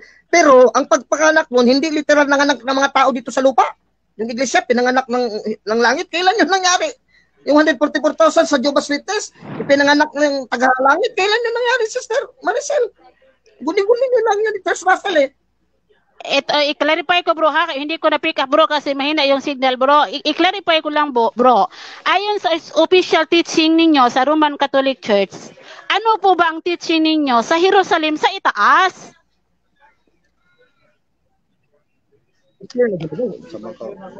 Hello? Narinig ako? Ano ang Sister official... Maricel, naputol ka, wala, hindi na narinig. Dapat kasi Sister Maricel, nag-prepare ka ng at least man lang 5 to 10 gigabytes yung load mo. Kasi di ba ito, ikaw pa naman bro, dito. 300 yung load ko bro. 300 yung load ko kasi nag-prepare ako. Devcon kasi yung ewan ko, bakit ang mahina ang signal? Mayroon naman akong load. 300 na load tapos ganyan putol-putol. Ito bro, sige, next question ko bro. Next question. Ano ba ang official teaching ninyo sa Roman Catholic Church tungkol sa Jerusalem sa itaas? Sinagot na kita kanina, anong official teaching? Open-ended question yan, hindi yan categorical. Yun yung sa langit, Hebreo 12:22-23. Pangkalahatang iglesia sa langit, hindi yun organization, 144,000 lang. Pangkalahatan yun, iglesia yun ang Catholic Church sa mga santo at banal sa langit namin ngayon. Kayo wala kayong santo hanggang ngayon, nandun pa sa libingan. Hindi yun 144,000 na Jehovah's Witness. Nga sa kukutil lang yun ni Charles Russell, invento ang demonyo. Salamat bro, no? So ibig sabihin na yung Jerusalem sa itaas ay isang organisasyon na sumisimbolo na asawa ng Diyos, tama ba? Mali, kasi walang organisasyon sa langit. Ang tawag sa Biblia, walang organisasyon sa Biblia sa langit. Sabi dito sa Biblia, iglesia, panganay na iglesia, Hebreo 12:22-23. Kaya mali kayo. Hindi yan organisasyon na Jehovah's Witness, 144,000. Walang ganyan sa Biblia, Sister Maricel. Ang sa Biblia, iglesia yun. Pinalatan, meaning the Catholic faith at mga banal sa langit, mga anghel. Okay. So, ibig mo sabihin, yun bang church ay hindi mabibilang na organized or organization? Sagot, sa langit wala nang organisasyon kasi wala nang doon, wala na dito mga rules. Kasi ang batas ng Diyos sinusunod ng lahat. Free na lahat doon kay Kristo. Wala nang magkakasala.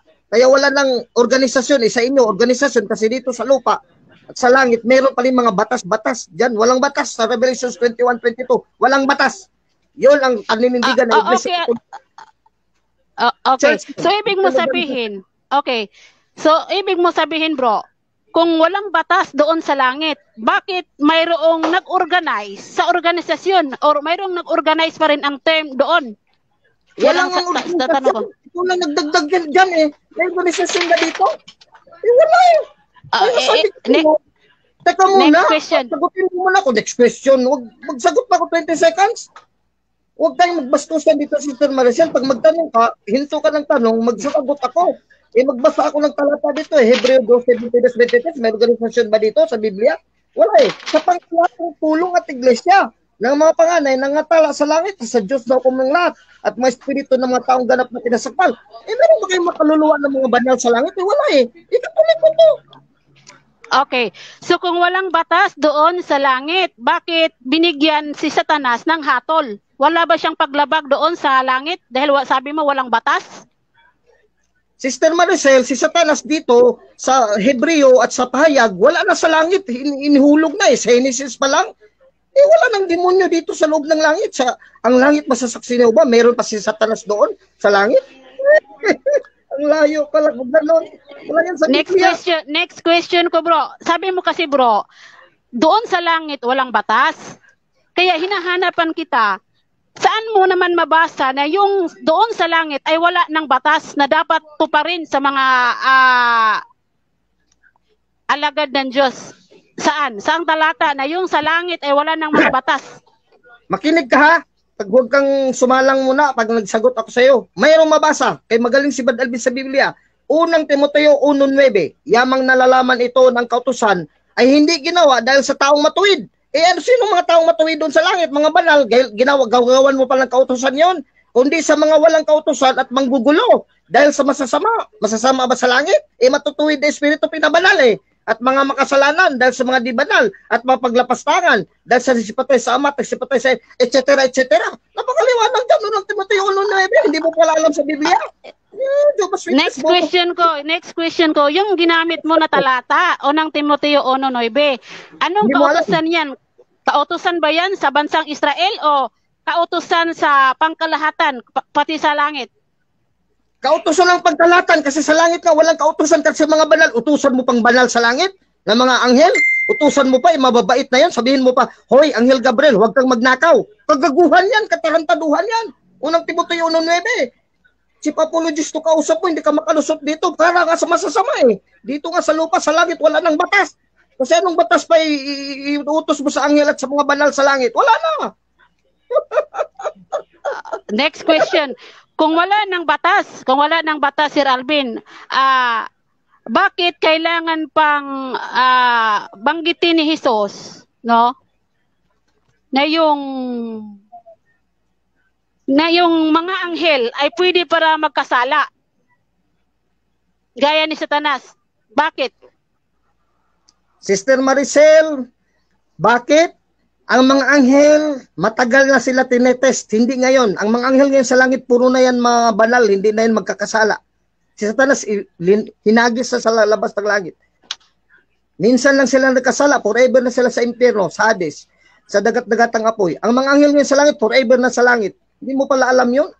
Ang dami palang ka-ignorantihan ng Jehovah's Witness sa Bible, Sister Maricel. Hindi ka talaga ubra, Sister Maricel. Huwag mo na lang ipilit. Moderator, next question na ba ako, moderator? Narinig ako, moderator? Yes, next question. Yes. Sige. Next question ko. Doon sa Revelation 12:5 at saka 7, sino yung mga anak na binabanggit doon, Sir Alvin?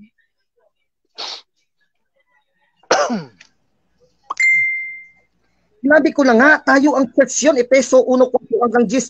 We were made children of God by way of adoption. Tapos mapunta lang tayo ng langit, Galatians 5:18, 23. Datapot kung kayo'y pinatubay ng Espiritu Santo, ibig sabihin nandun sa langit, ang Holy Spirit, wala na kayo ilalim sa kautusan, sa 23. Kaamuan, pagpipigil, laban sa mga ganyong bagay, ay walang kautusan. Wala nang kautusan sa langit kasi mababait ka mga perfect na dun mga Espiritu at mga kaluluwa.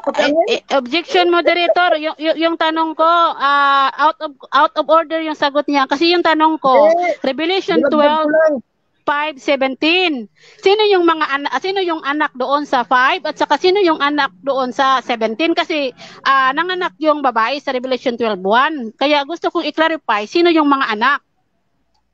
Sinagot ko na nga.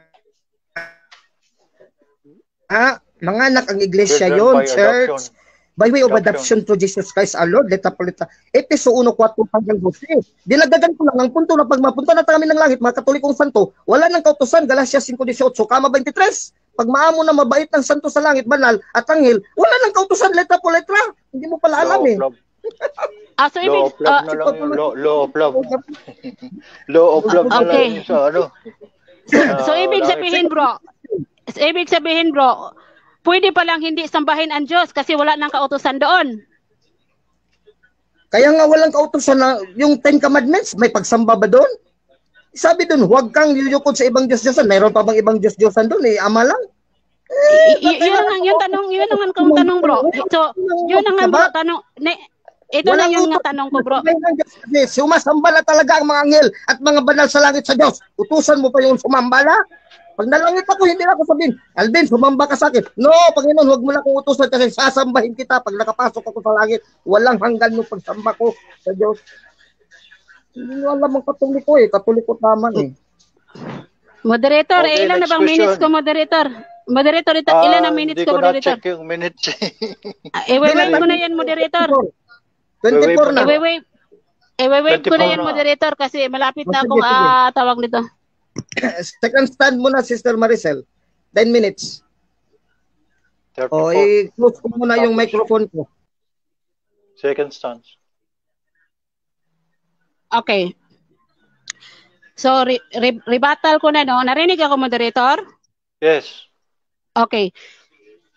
Okay, yung rebuttal ko, bakit yung Revelation 12:1 ay tumutukoy yan sa Jerusalem sa itaas dahil mismo yung kausap ko ay umaamin na yung Revelation yung Galatia sa 4:29, inamin niya kanina sa cross examination na pangkalahatan, no, na bumubuo ng doon sa langit.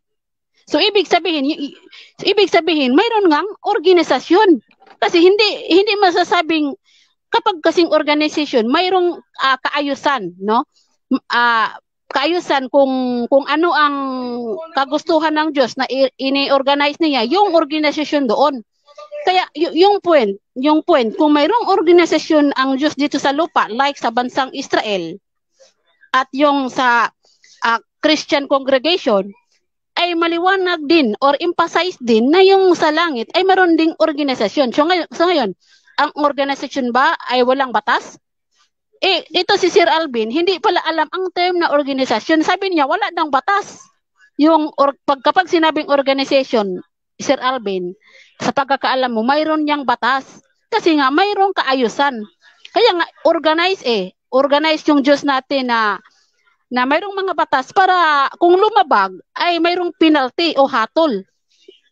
Ano pa? Binanggit niya kasi kanina na yung sa Genesis, sa Galatia 4, tawag nito, sa Galatia 4:26, no? Sa Galatia 4:26 ay hindi daw nanganak. Pero binanggit sa Biblia na nanganak itong Jerusalem sa itaas. Sino ba yung mga anak? Yung binanggit sa Revelation 12:5-17, yung una ay tumutukoy kay Hesukristo. Yung mga nalabi ay tumutukoy sa church. Kung saan nabibilang doon si Maria sa church. So ang logic ni Sir Alvin kung ating i-analyze, si Maria yung ina, tapos siya rin ang anak. Ganun ang logic niya kung lalabas kung sa Revelation 12:1 ay si Maria, magkabanggaan ang mga talata. Dahil yung babae sa Revelation 1 ay mayroong mga anak na including yung mga apostol. Una si Ginoong Hesus, no? Pangalawa yung mga apostol kasi membro sila sa iglesia. Kaya tama yung tindig ng Jehovah's Witnesses sapagkat ito ay biblically at inamin naman talaga ni Sir Alvin kanina na wala siyang mababasa letra por letra na Maria sa buong chapter 12.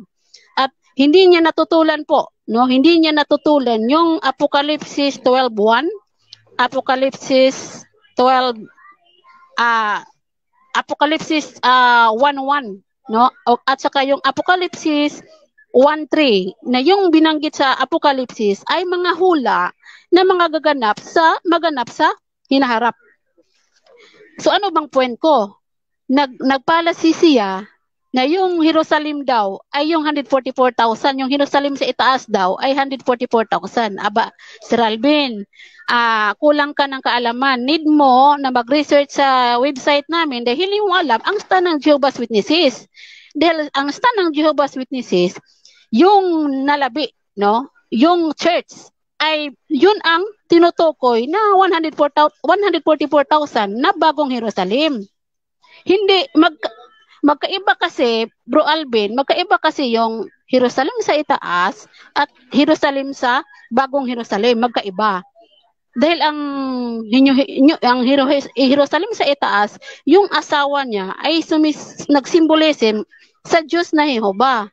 Pero yung bagong Jerusalem ay yung kasintahan niya ay yung si Jesucristo. Kaya dyan pa lang, bagsak na yung pagkaunawa mo. At ito pa, ang inconsistent at hindi stick yung doktrina ninyo tungkol sa Revelation 12:1. Bakit? Dahil mayroon kayong paiba-ibang polyvalent, no? Na inaamin ninyo na pwede ito tumutukoy sa church, pwede rin tumutukoy sa kay Eve, or either tumutukoy sa Israel. Inconsistent, kumbaga double standard ang aral ng Roman Catholic Church. Bakit?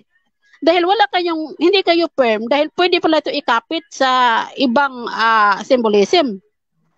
At tanggap mo naman na symbolismo yung iba doon sa Revelation 12, halimbawa yung 7 bituin. Hindi mo yan mapasubalian. Ano bang ibig sabihin ng 12 stars na binanggit sa 12:1? No? At i-clarify ko lang kanina yung pag-o-object ko sa kanya. Dahil nagbigay siya ng maling premise na yung sa Revelation 12:10 ay tao, si Kristo na ipinanganak. Bakit tutol ako? Kasi yung setup, no, yung setup sa Revelation 12:10 ay tumutukoy ito sa espiritu na si Kristo, hindi na tumutukoy sa kanyang kalagayan na tao. Kaya diyan ako nag-o-object. Pero yung stand namin doon sa Revelation 12:1, Jerusalem sa itaas, yan ay tumutukoy sa organisasyon ng Diyos doon sa langit na inaamin naman ni Sir Alvin kanina sa Galatia 4:26. Kaya ang debate na ito, kanina pa natapos sana, no? Kasi umamin siya na isa pala yung kabuuan ng doon sa langit. So nag-exist pala doon sa langit ang binanggit sa Galatia 4:26. At ito pa. Yung mayroong commentators, no, na sabi ni Thomas Heddox, Catholic Bible Commentary noong 1859, na yung sabi dito, allow for the interpretation, thank you, moderator, allow for the interpretation of the woman as either the church, no? So ibig sabihin, yung tumutukoy doon sa Revelation 12:1 ay tumutukoy pala sa church. At ganito din ang sabi ng the Official Catholic Bible for American, state that the woman adorned with the sun and the moon and the star images taken from Genesis 37:9 and 10 ay symbolize God people in the Old Testament and the New Testament and Israel, no? So nagkukontrahan na ang kanilang mga explanation batay sa teaching ng Revelation 12:1. Kaya paano natin yan masasabing kumbaga papanigan kung ang kanilang aral diyan ay hindi nakastick? Mayroong masasabi natin na double standard kasi magkaibang ilang teaching. Tapos na, moderator? 1 minute pa, 1 minute. Okay, salamat, moderator. Ito pa, bakit ini-example ko kanina yung Isaiah 54, wait lang Isaiah 54:6, no? At saka yung Efeso 5:23-25. Bakit ko ginamit yan? Dahil para ma-analyze ng mga readers na yung babae, in biblical speaking, ay tumutuko yan sa organisasyon. Kasi yung organisasyon ay tumutuko yan sa bansang Israel noon. Kaya binigay ko ng halimbawa para maunawaan kung ano yung babae sa Revelation 12:1. At hindi namin ito yung Isaiah 54:6 ay hindi namin aral na ito ay 144,000. Hindi. Time. Okay. Last 7 minutes cross, Mr. Moderator. Okay. 7 minutes. 7 minutes. So matatapos tayo. 1 plus 7. 42. So unang tanong ko, Sister Maricel, Saan mo mababasa letra po letra dito sa New Testament na yung sa langit, organisasyon pa rin? Meron kang letra po letra dyan o puro ka diwa-diwa kahulugan? Walang letra per letra, pero explicitly mayroon. Mayroon bro, mayroon. Explicitly diwa. Diwa lang pala. Sunod na tanong. Ano nakasulat dito sa Galatia 5:18-23? Meron pang kautusan ng mga banal o wala? Letra po letra. Ang tinutukoy diyan bro, yung kautusan sa Mosaic Law. Dahil ang Ngayon, subject tinatanong diyan ni ko. Apostol Pablo. Objection, Mr. Moderator. Brother Mayroon bro, mayroon silang kautusan, no? Pero hindi kautusan na binanggit sa Galatia kasi yung Galatia ay tumutukoy yan sa kautusan ni Moses. Mayroong kautusan eh. Dito wala namang kautusan dito para sa mga banal. Objection, moderator. Wait. Teka muna, Wait, Mr. Maris, ako muna mag-object. Tapos counter-object ka later. Ako Pakibasa na po yung ano. Nagreklamo ako sa kung magtatanong. Ako ang questioner dito. Huwag mong ubusin oras ko. Basahin ko muna, Mr. Moderator, itong objection ko. Galatia 5:18-23. Kung pinapatubayan kayo ng Espiritu Santo, wala na kayo sa ilalim ng kautusan. Sa 23, kay nayanunan, pagpipigil sa sarili. Walang batas laban sa mga ganito. O yun ang objection ko, Mr. Moderator. Yung letra po letra na walang batas sa mga banal, sasangayunan ba niya o hindi? Kasi sinabi niya, mayroon daw batas eh. Pinipilit talaga niya meron kasi wala dito sa letra po letra. Pasagot sa kanya, Mr. Moderator. Yung objection ko. Pwedeng sagutin yung question or Sagutin ko bro. Sagutin ko, moderator. Okay. Ito, moderator ha. Ang binanggit diyan na hindi saklaw yung banal na walang kautusan ay yung kautosang mosaiko. Bakit? Binanggit dito sa context no sa 5:5 ay tungkol ito sa mga pagtutuli at saka yung pagtutuli at hindi saklaw yung banal dito dahil wala naman silang gender na dapat silang tuliin. Ang punto ko lang Mr. Moderator. Kasi sabi mo, sagot mo yan. Time na, huwag mong ubusin ang oras ko kasi sabi mo, sagot mo yan. Hindi Okay, objection yan. next Sunod na tanong. Next question. Doon sa langit ba, may utos doon? Saan mo mababasa? Letra po letra. Sa langit, may utos para sa mga anghel at mga banal. Pag wala kang mababasa sa letra po letra, sagutin mo, wala Brother Alvin, letra po letra. Explicitly, moderator, mayroong kautusan, bro. Kasi yung paghahari, binanggit sa Revelation 9. Revelation, okay, Revelation. Yes. Sa Revelation, langit? yes nga, bro. Yes. Showdown to, Marcel. Anong talata? Revelations 9? Sige nga, anong talata? Nasa langit, mayroong kautusan. Mayroon pala kautusan sa langit. Ito ha, hindi verbatim bro ha. Ito, wait lang. Ito bro. Ito bro ha. Revelations 9 eh. Apocalypse 5:10. Moderator, objection. Revelation 5:10. Basahin ko, moderator. Wait lang, moderator.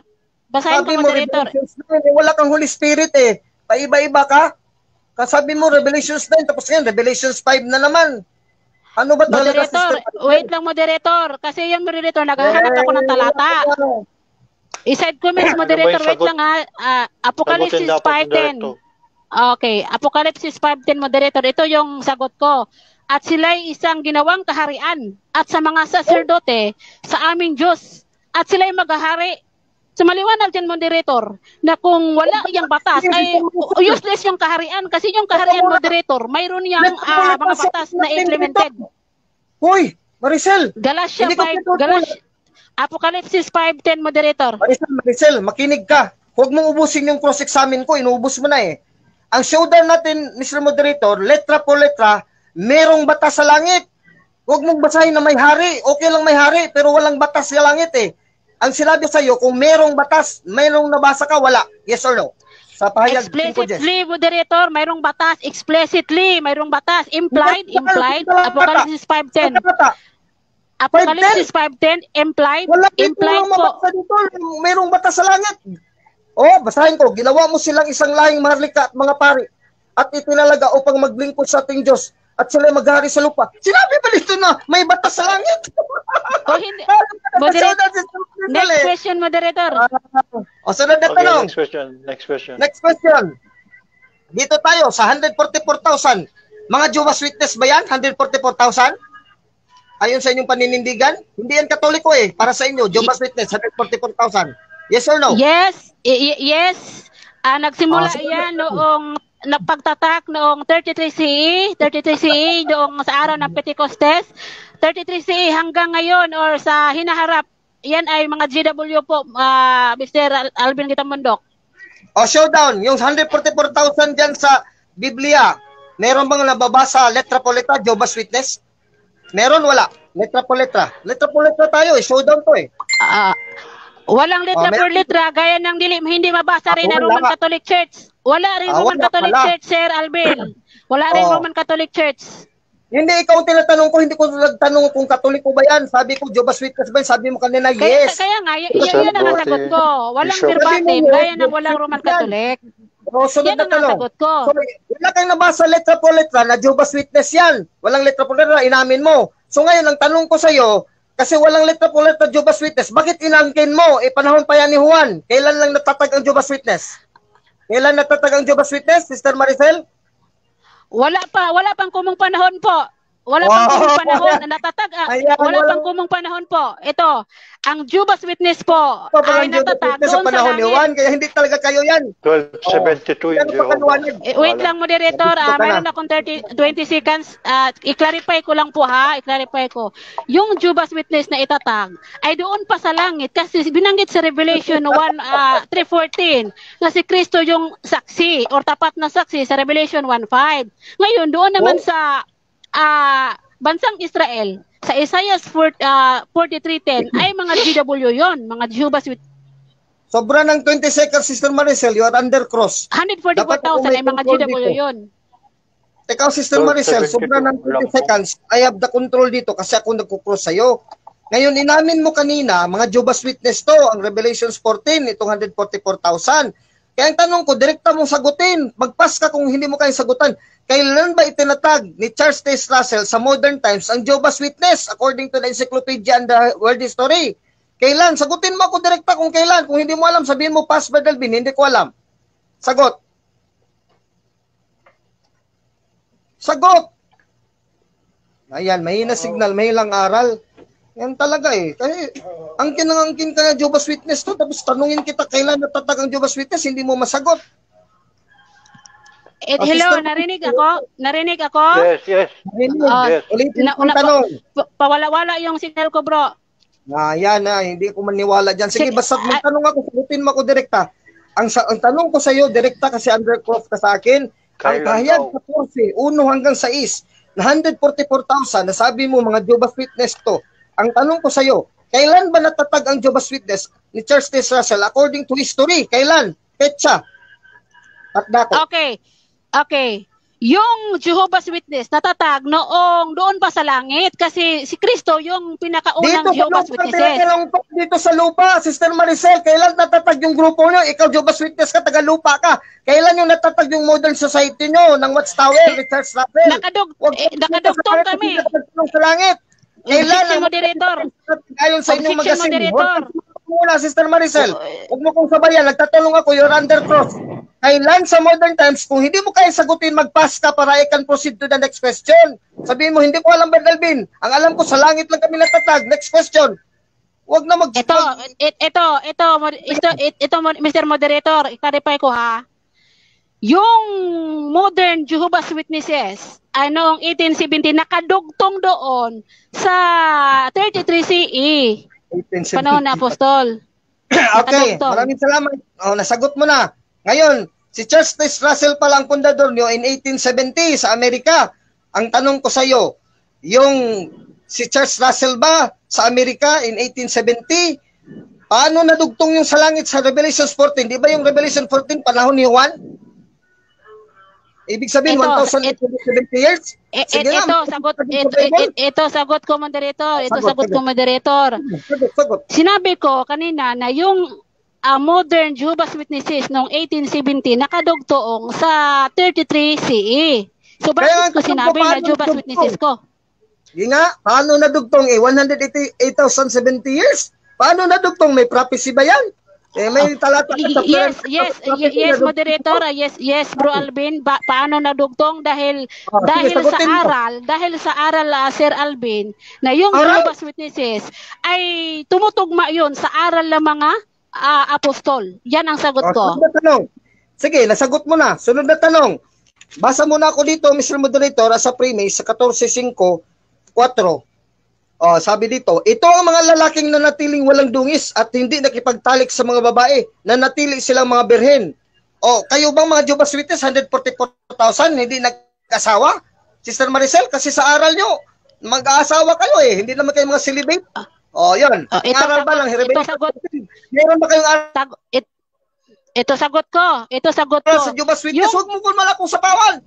Ang aral ba sa Revelations 14:4? Huwag ka muna sumagot, hindi pa ako natatapos. Bastos ka talaga kababae mong tao. Sagutin ba, patanungin mo muna ako. Pagkatapos ko magtanong, mag-stop na ako, sagutin mo na. Ulit yung tanong ko. Itong Revelations 14:4-5, letra po letra, mga lalaki lahat, hindi nag-asawa ng babae, hindi nagpagtalik. Meron ba kayong aral dito at dogma, doktrina? Ang saksi niyo ba in 1870? Sagot, yes or no? Ito, sige. No. Ito yung sagot ko, Mr. Moderator. Ito yung sagot ko. Yung tinutukoy dito, yung babae dito, Bro Alvin, hindi ito tumutukoy sa literal na babae dahil tumutukoy ito sa mga false religion. Kaya sila ay nagiging malinis kasi nga hindi sila nabahiran sa mga false teaching ng babae like binanggit sa Revelation 17:4 na tumutukoy doon na mayroong babae dyan na Great Babylonian na tumutukoy sa false religion. Lumampas ka ng 20 seconds. Lumampas ka na lang 20 seconds. No, wala kayong aral na yan palang Revelations 14:4-5, mga lalaki yan, hindi nakipagtalik, walang asawa na babae, letra po letra, tapos wala pala kayong aral yan in 1870. Ang sunod ko na tanong, ibig sabihin, hindi pala to Jehovah's Witness talaga. Wrong. Objection, moderator. Objection. Tapusin mo muna ako, kaya magtatanong ako yung may premise. Bakit ka talaga ganyan ka, Sister Maricel? Hindi ka mapakali Patapusin mo nga ako. Diba, kababae mong tao, hindi ka makapagtimpi. Naglay muna ako ng premise sa Revelations 14:4-5 na inamin mo, wala pala kayong aral na mga lalaki hindi makipagtalik, hindi nag-asawa ng babae. Sa 1870, wala pa kayong aral. Sabi mo, no, wala kayong aral na ganyan. So, ang tanong ko ngayon, ibig bang sabihin na inamin mo directly na hindi pala Jehovah's Witness kasi wala kayong aral. Sabi mo kanil, pareha kayo ng aral sa Biblia sa 144,000. Ngayon, aaminin mo na hindi pala Jehovah's Witness yung 144,000 kasi walang asawa yun. Kayo marong asawa. Yes or no? Ayan, sagot. Hindi ko aaminin na hindi ito GW. Hindi ko aaminin na hindi ito GW. Bakit? Ang binanggit ko kanina, na yung babae dito ay hindi literal na hindi sila nag-asawa. Kasi yung mga apostol ay mayroong asawa yon. Ngayon, ang tinutukoy dito yung babae ay yung tumutukoy ito sa false religion na hindi na sila nabahiran yung 144,000.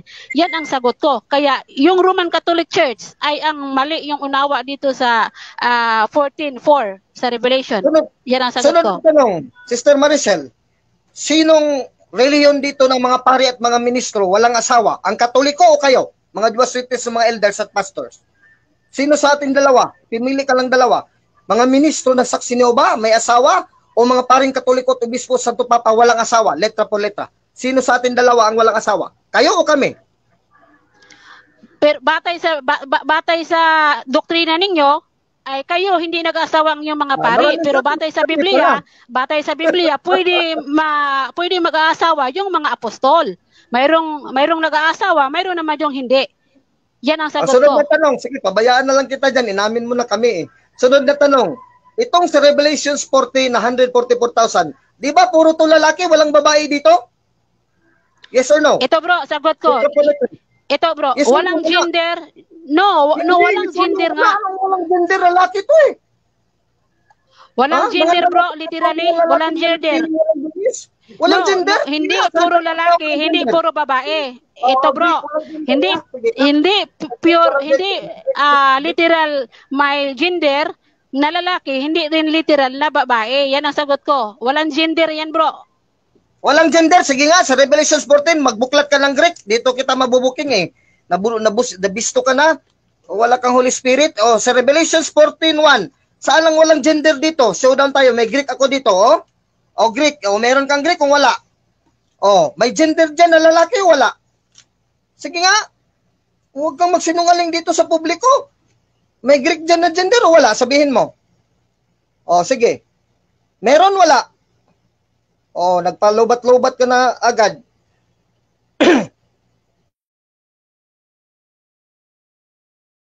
O? Sige, opon, men. Wala na. Talo ka. Men. Women ba to? Ton anthropon. Men. Lalaki.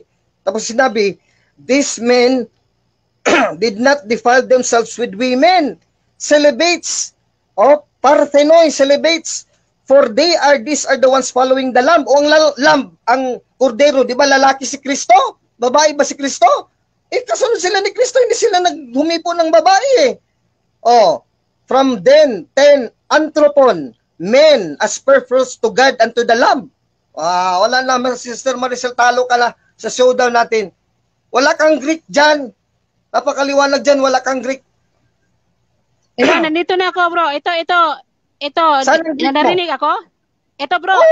Clear. Sige, saan ang Greek mo? Sige nga, ipakita mo yung Greek mo na walang neuter yan. Saan ang neuter dyan? Male gender sa akin dito sa Greek ko eh. Oh, Greek. Wala kang Greek dyan eh. Naghanap ka pa. Ito, bro. Nasaan? Yung Sige. gender, wait, paliwanag ko, bro, ha? Yung binagit mo sa Revelation. Yung Greek mo na gender dyan sa Revelation 14:1-5, saan? Ako meron Hindi ako yan, dito. hindi literal in, bro, dahil inaamin ko naman na mayroong masculine, mayroong feminine. At Saan yan ang feminine dyan? Saan ang feminine dyan sa Revelation 14? Puro masculine yan eh. Wala kang feminine. Ito, bro, ito, wait lang, pasagutin mo ako. Sa Greek ha? Sa Greek ha? Ito bro, wait lang, pasagutin mo ako. Yung sa Revelation, ay inaamin ko na nasa masculine. So daw nitong sa atin, Greek, sabi ko, Greek, meron akong Greek, Greek tayo. Sabihin mo lang, pas, badalbin, wala akong Greek dito, hindi ko nadala. Huwag kang magsinungaling. Huwag kang mag-explain kasi ang showdown ko, Greek tayo. Sige, wait lang, moderator. Hindi, wait lang, moderator, kasi next question na lang, kinonsider na natin. Hindi. Sagutin ko yan, bro Alvin.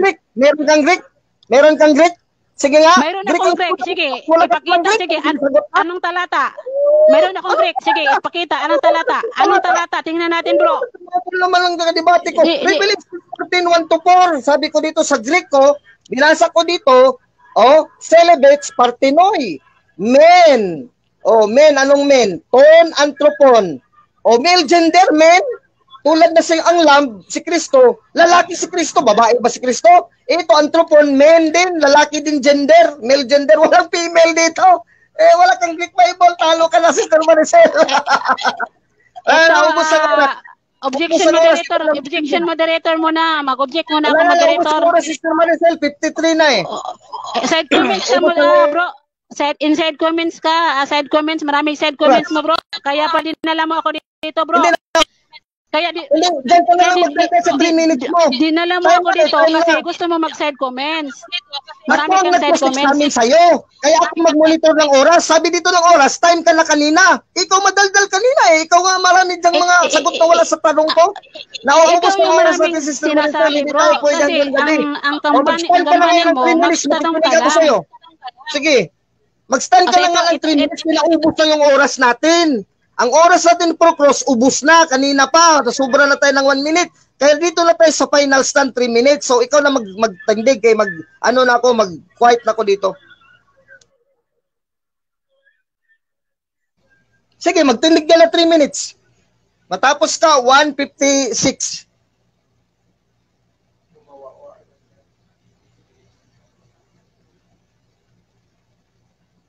Sister Maricel, saan ka na? Last 3 minutes na kay tapos ng cross-examine ko sa'yo.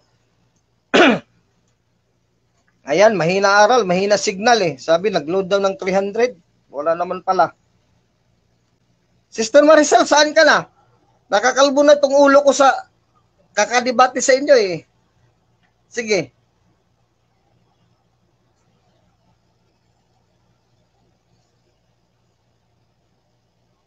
Bakit Hello, nag-mute ka, narinig Sister ako? Mariel? Narinig ako? Sige, mag-stand ka na 3 minutes. Maliwanag. Stand ka na 3 minutes kaya wala na tayong oras. Kanina pa tayo lumipas eh. Magsana. Sige, magkuha na conclusion ha? Sige. Yes. Mag-conclude ka na 3 minutes. Ito yung pinamali ko no, yung i-clarify ko muna yung 144,000. Sabi niya kasi puro puro lalaki. Tapos walang babae. Gusto ko lang i-clarify na yung 144,000 ay binubuo yan ng mga espiritong mga nilalang, no?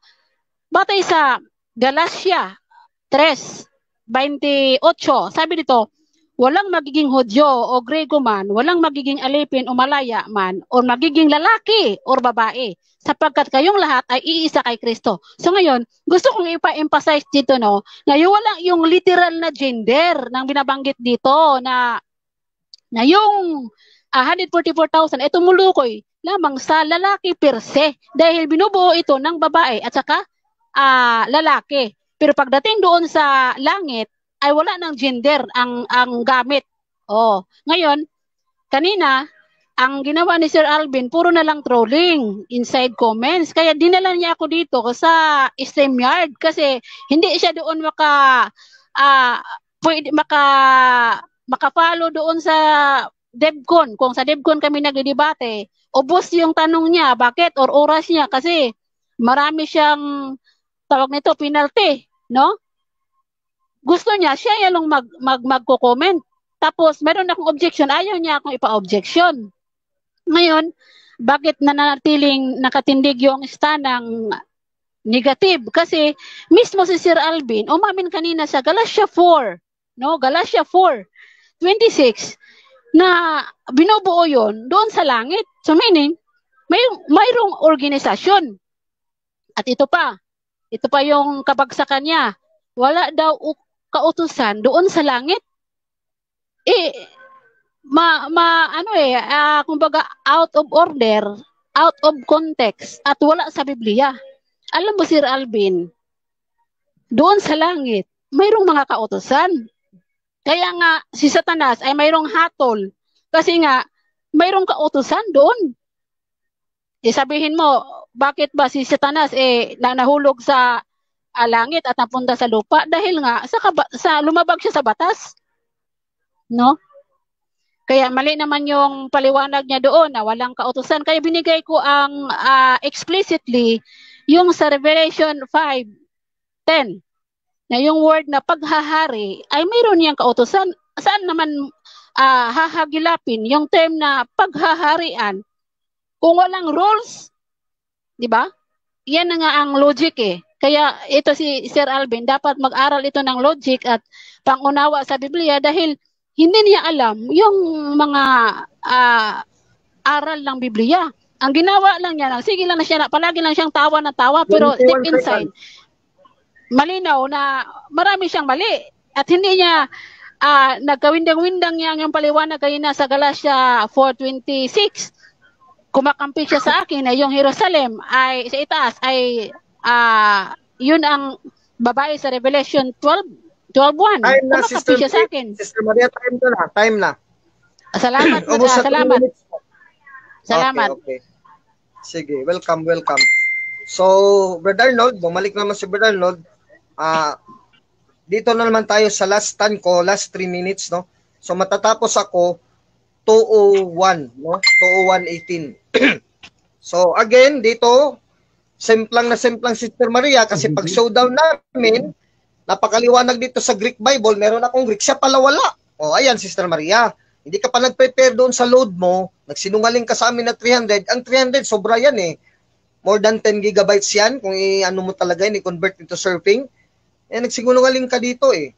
Kunwari, hindi ka maririnig, hindi mo ko maririnig. Naghihirap ka kasi nabugbog ka ng cheap Roman Catholic apologist. Kaya ulit, huwag kang lumaban sa akin. Makulit ka eh. No? Nanghamon ka pa. Ako naman, hindi ako nanghamon sa'yo. Mapilit ka eh. Kaya ngayon, bugbog ka, nasuryano ka ni Brad Alvin, Gitamondok. Ngayon, dito tayo sa Greek. Greek, pinakita ko interlinear. Revelations 14. Sabi mo, walang gender. Nagsinungaling ka. It is these who have not defiled themselves with women. Ang women dito, Meron bang gender? Gaynay, gunay kon, women, gender yan, female. Yung hindi humipo sa babae, male yun, lalaki yun, anthropon. Huwag kang lang sa amin. Hindi mo pala alam mag-Greek Nakita ko dyan sa mga post mo, pag Greek ka, tapos dito kay Brad Alvin, wala kang Holy Spirit, lumabas ka Kanina na